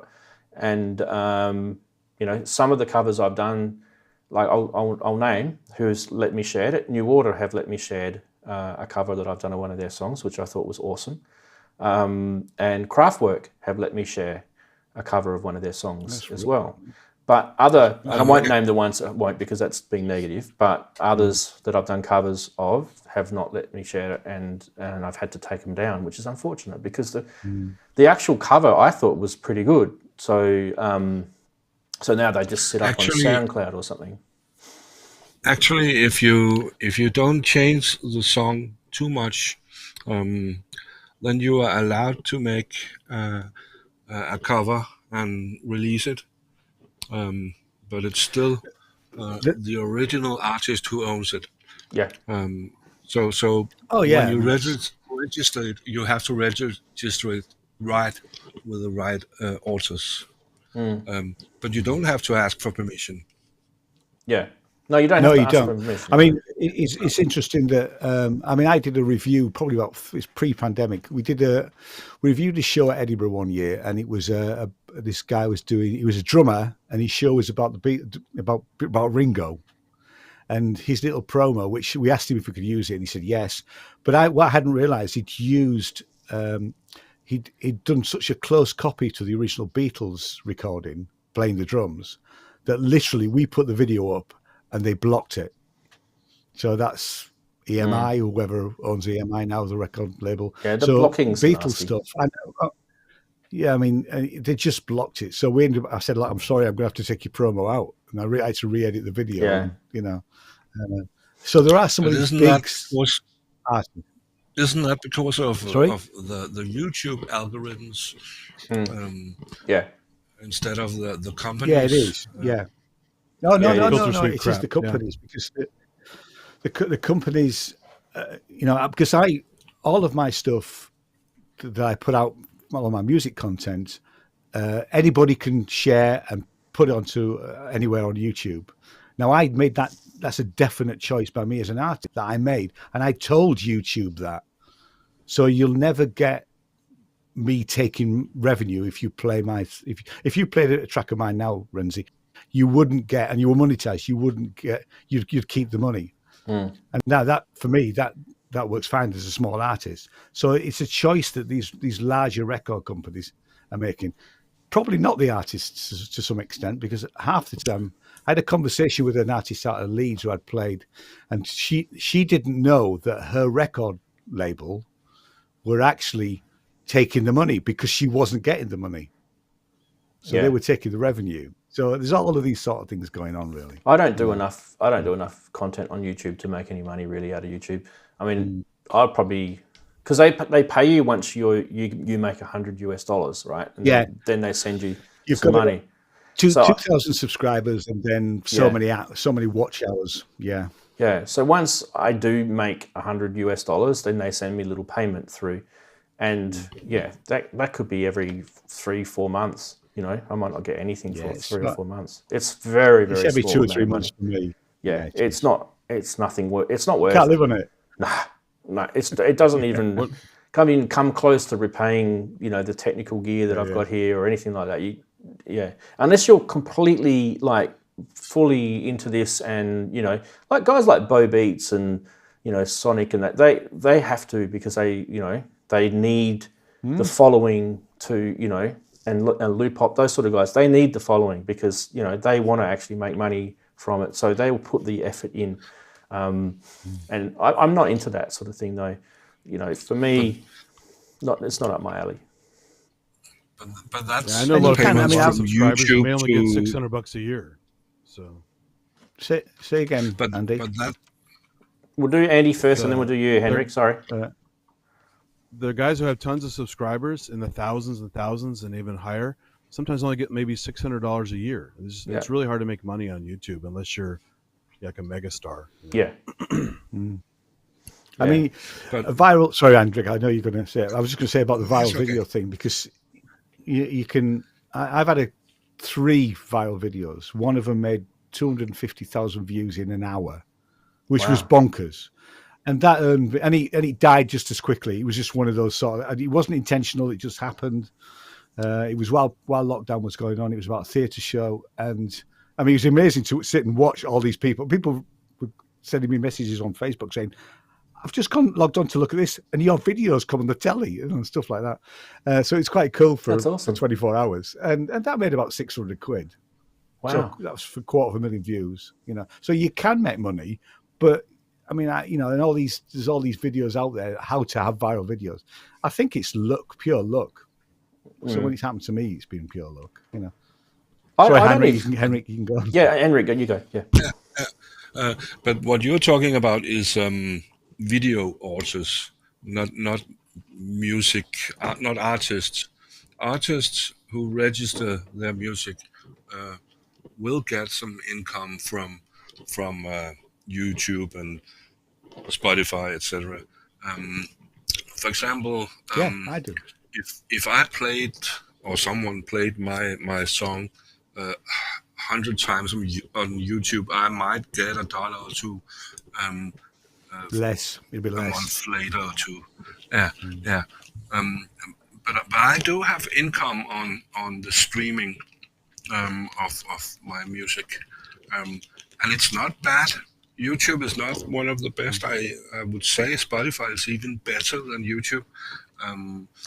But the Danish services are even better because we have companies here in Scandinavia that protects artists' rights, and right. Therefore we have better deals with the streaming services living around here. I mean, certainly I think the streaming services here in the UK, for me as a small artist, are literally, they are absolutely peanuts. Now, granted, I'm not doing pop music. I'm doing more experimental stuff, so I don't expect to get massive listens. But actually, I mean, I get more from Performing Rights Society than I do from streaming, and that'll be. I mean, the last PRS check that, well, it's a statement. I think I got 2,000 views on some Finnish TV program, and he made about 30 quid. If you get a track played on the BBC, then I got a track played on BBC One Extra, and he earned 350 quid just for the one play. So if you can get on mainstream radio, there is money to be made, But it's if you can get on, yeah. If you can get on, and I mean, no one's going to listen. I'm always quite amazed when I get. I'm always quite amazed when they pick up on a track, and there's quite a jazzy thing I did with my band a few years ago, and that got played on Jazz FM a few times. I'm thinking, well, how the hell did they pick that up? See, and it's quite nice to get the revenue when it comes. Now, I'm not trying to blow wind up Darren's butt here, but if I was in the 80s right now, you can't do that, trust me. If we didn't have YouTube, we had the old-fashioned, record store. I would definitely be buying one of his CDs. That's what I'm saying. Like in those days, I used to like bands like Pop Will Eat Itself, and those guys were really not that well known, and I discovered them before they became number one hits on the UK charts. I don't even think they had a number one hit, but you know what I mean. I used to like them, like, when they got in trouble for saying things wrong, that sort of, those early days, right? And like Darren and I, we've had these conversations before in the show, haven't we, mate? But, if Darren was around, back in those days and making CDs, I would buy his CDs. I would buy Henrik's CDs. That's the sort of stuff I would buy. And, your stuff's also awesome too, Ian. So if that stuff was around in the old-fashioned way and we didn't have that, pretty much it's just freely there for us to listen to. That's why no one's making money from music. But when I say that, I'm kind of fighting within myself too, because, like, yeah, it'd be cool to make, a couple of $1 million and be an artist and things like that. But I don't know, do I really want that fame? I don't know if I want to be going around and, being on TV shows, and I don't know if I want that. It's funny actually, because I've probably said it before. I mean, I make music for me, and if other people like it, then I'm chuffed. I mean, the times that I don't sell many CDs, but very occasionally, I had a chap down in Swindon, and he bought a load of CDs, which was really made my week actually when he did that. And I sent him a couple of extra little pieces which weren't sort of normally available and stuff like that, So my question to all you guys: are you all members of a performing rights society? Yeah, I am. Yeah, it's in Australia. It's called ARPA. Darren? No, I'm not. Darren? No. I think. I mean, No. I think in the UK, there's an awful lot of artists that are not members of performing rights societies. And actually, although I am very critical of the UK Performing Rights Society, because the way it's supposed to work here, they take money from shops and factories and all that sort of thing, as well as trying to find, money for songwriters. I've never had any money from anything else apart from when my music has been played on TV or radio. So I've never had it from any of that sort of, and that money doesn't trickle down to the smaller artists, I don't think, So there is inequality with performing rights societies, certainly here. I'd say there would be everywhere. In America. I think the problem with them is that they can't navigate like they used to be able to. Yeah, that's probably half the problem. I had I had a track played on SoundCloud. But it was a radio station, as a sort of electronic radio station, and I suddenly looked at this. He said, "Can I put this track on the show?" And yeah, he says, "We'll put it on our SoundCloud." I went, "That's fine." And I looked, and it had 250,000 listens. I'm thinking, bloody hell, I didn't realize the radio station was that big. And so I contacted PRS and said, "Look, this was months ago." And I'd screen captured the actual figures, and they went, "Oh well, I'm sure you'll get it at some point," but then it never did. And I did pursue it, and they have an agreement with SoundCloud, but they don't really chase that stuff up. Yeah.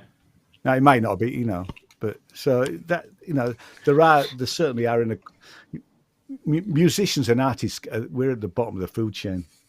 One of the most interesting things that happened with me was I've had my music being played on radios and stuff like that, but they're just like.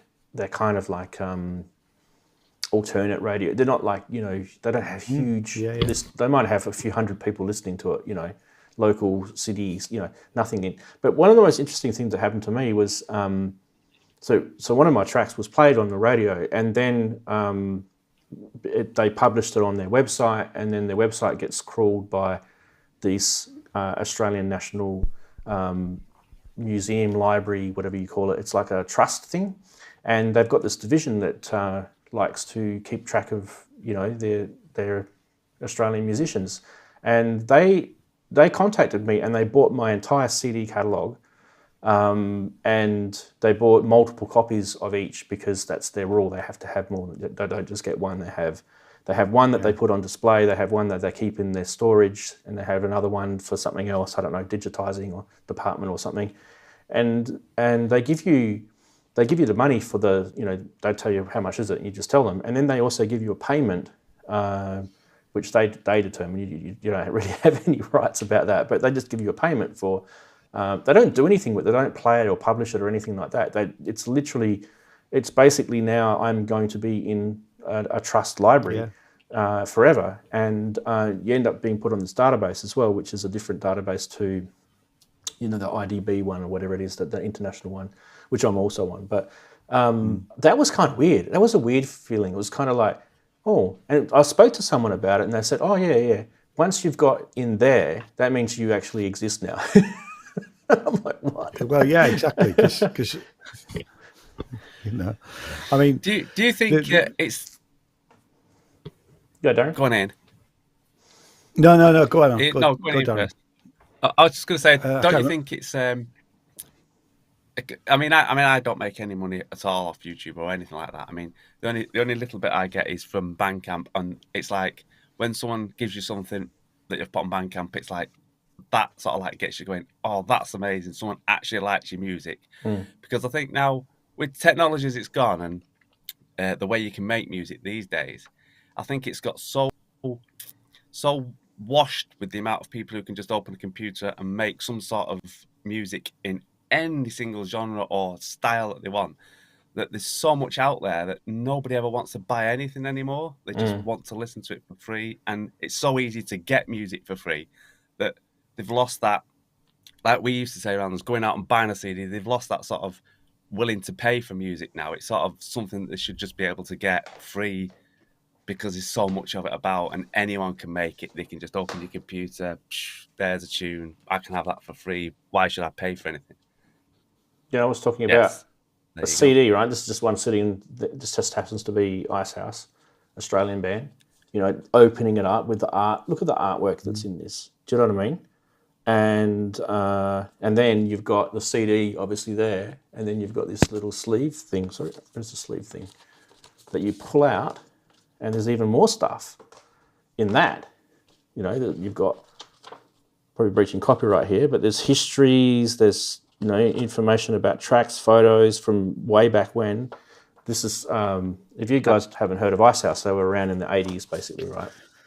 I remember Icehouse. But there you are. That's the example, Ranz, isn't it? Because all that you've just shown, the CD, the pamphlet, the inside, all that's an experience, that costs isn't it? money. Whereas even the record companies now don't want to spend that much money. Nah, it's they're a lot not interested in easier that. to throw a digital version, costs them nothing. So when they make money, Darren, you're the same as me. We both like the tactile thing. Like, I made cassettes, right? I even made cassettes. CD. The actual CD. I noticed we're all. Yeah, I noticed we're all showing it there. I've got any mind here. Yeah. But even actually, that's even actually making a CD itself, right? And printing on the CD, that sort of stuff, going to all that effort. That sort of stuff, I don't think people just don't really care about that anymore, because, I don't know, they don't have a CD player, or if they do have a CD player, it's not convenient to play it because it's probably packed away in a cupboard. Where's your Gawkin record? Yeah, like what Hendrik's showing. It's the SD card, or it's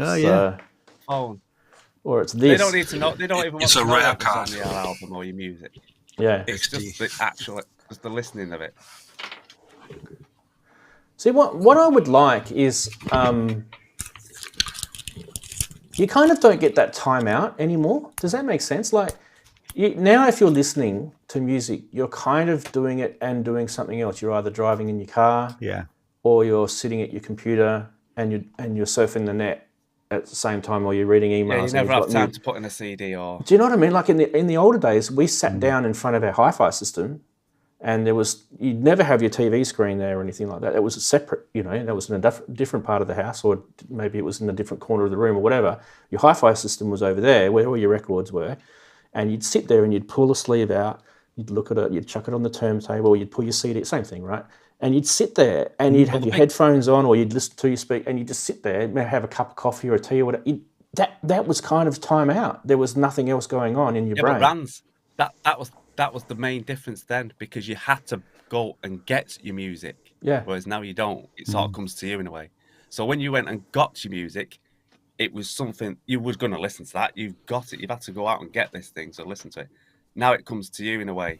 Yeah. But like, not mentioning any big firms, but where you get things, you don't even go to the shops half the time now. You just online and it comes to you. Yeah. So if it's coming to the person now rather than you going to get it. So things become I wasn't always listening on big hi-fi.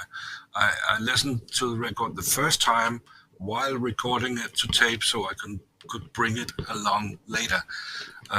So the first time was on a big hi-fi system where I read the cover and all that. But after that, it was in the Walkman. Yeah. I used to do that. I used to love the Walkman. I had the Walkman as well, but I bought the tapes. I did both, Henrik. I did both. But I still went back. So because I'm probably like Ian. I used to sell hi-fi when I was younger, right? As a second job, I used to work in a hi-fi store and sell CD players, turntables, and we talked about it before, right? So I probably had a bit of love for the hi-fi. So there was that, and then there was I don't know. One of the things I used to enjoy was listening to music that was well recorded and well mixed and well produced, and also the musicians were good as well. So all of that had to kind of happen at the same time. And then you'd listen to some other records and you think, nah, this is a bit crap.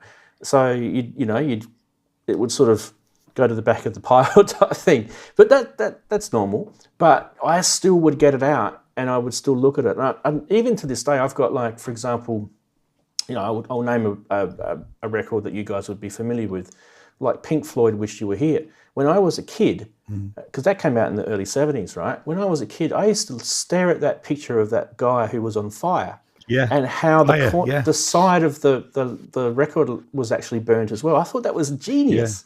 Yeah. You know, just a little that picture on the tiny, back with all the beds. With all the beds. Picture on the back with all the beds. Yeah, it's amazing. I used to stare at that for hours. Yeah. So those things, they're visual. They're not audio. They're visual. So those visual signals kind of bring you to the audio memories, right? But, you know, we don't get that anymore. We don't get that. The only time we get visuals and audio stimulation is if when we go to a concert or a live gig. That's the only time we get it now. Yeah. What music videos have just about disappeared too, haven't they? Yeah. I don't buy many CDs anymore. I mean, actually, here's a good example. I bought this CD. I am not the guy that likes bluegrass, right? Okay, but this band, I saw their show in Edinburgh, and at the end of the night, they were selling the CD, so I bought the CD. Now, I haven't opened it yet, but I've been playing it a lot. But I've been playing it on Apple Music. But that's mainly because my CD, I've got a CD player down here, but it's the convenience of being able to listen to it. I put it in the car, off my phone. I've had it on here, you know, but I haven't actually opened the CD yet, you know. So I buy a lot less CDs. I'd either buy the CD just to support the artist, or I buy CDs that I can't get in any. I mean, there's a few albums recently where they're not available online. I definitely and they are from. That's the thing. Yeah. I reckon we're all not buying CDs. Like we do buy them, like you know, maybe to support the artist. Yeah, I bought some a few weeks back. Only 2, but just not everything is on streaming. You have to find discs. Yeah. Like I will buy. If there's a few record stores still in my city that they're getting very few now. They're starting to disappear. Like COVID killed a few of them as well. COVID killed a lot of businesses, which sucks. But that's still walking into that record store. They've got the smell about them. That, you know, thumbing through the vinyl, flicking through the CDs. That's still a thing. And I think, like, I took my kids in there, and they're like would have been completely wondering what the hell they were doing in this place. Like, what is this, a library? They had no idea.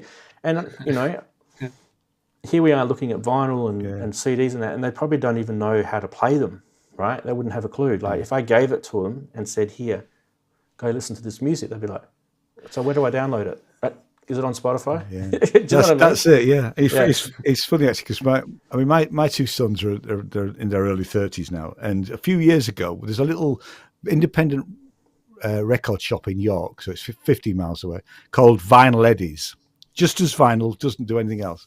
And one of my greatest joys was, it was one Christmas, and I said, right, boys, we're going to go to Vinyl Eddie's, and you can spend up to 30 quid each, and that'll be your Christmas present.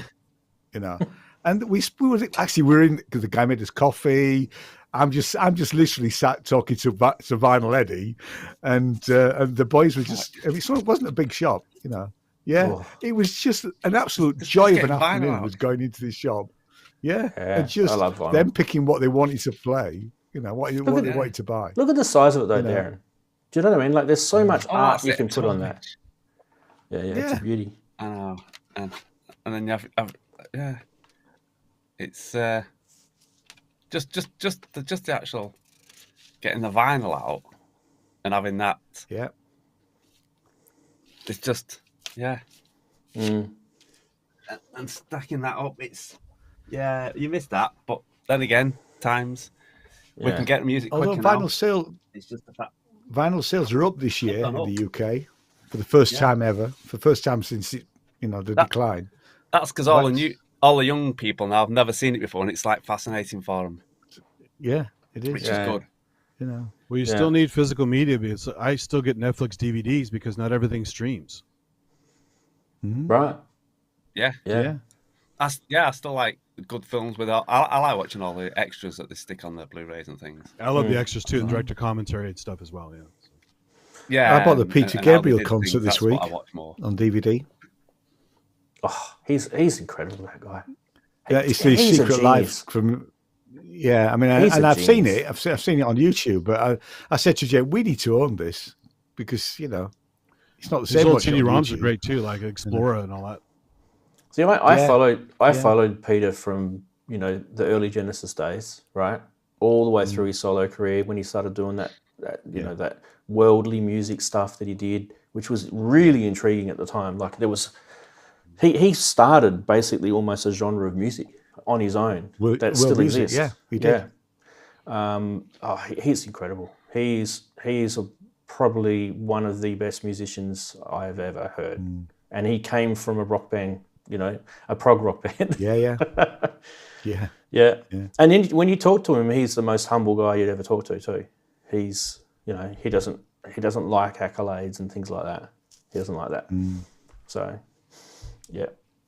Anyway, we're going to have to wrap it up, guys. Shout out to Peter. Do you want a quick just and dirty before you go, Roland Andy. Quick. Have we got a chance just for a quick one from Andy? Oh yes, the thingamy.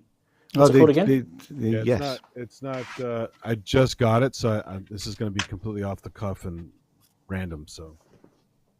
Oh, it's gone black. Here we go. Oh no, here it is. Focus a little bit there. Tell me if you can hear this. Okay. You hear that? Okay. Yep. It's not distorted. Yeah. Yeah, a little bit, but it's all right. So you have 4 channels here, and these are drones, but you can also just have them off and the drones on. And then these modes are programming modes. It's like this kind of weird. There's a table here to tell you how to program it.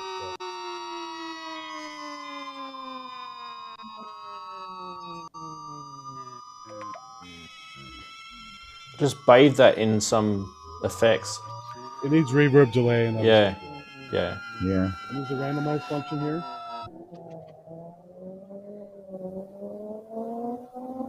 And you can turn this off. You can't beat a bit of chaos. That'd sound good through clouds as well.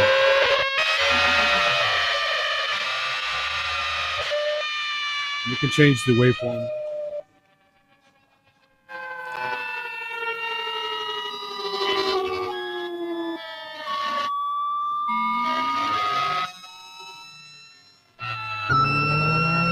Rumble of ancient times.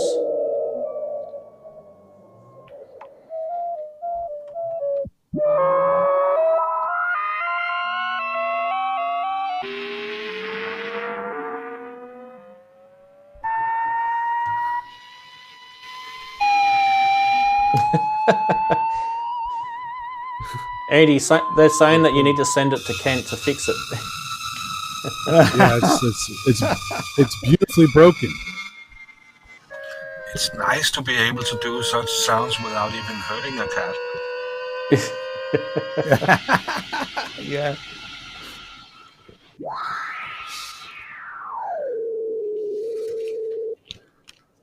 You get the bass. It's very sci-fi, isn't it? But it can also be very pretty. The guys who really learned how to use it go from just this beautiful stuff to this horrible grunge and long drones and all kinds of stuff, and it's quite a trip. And it's give him a chance, people.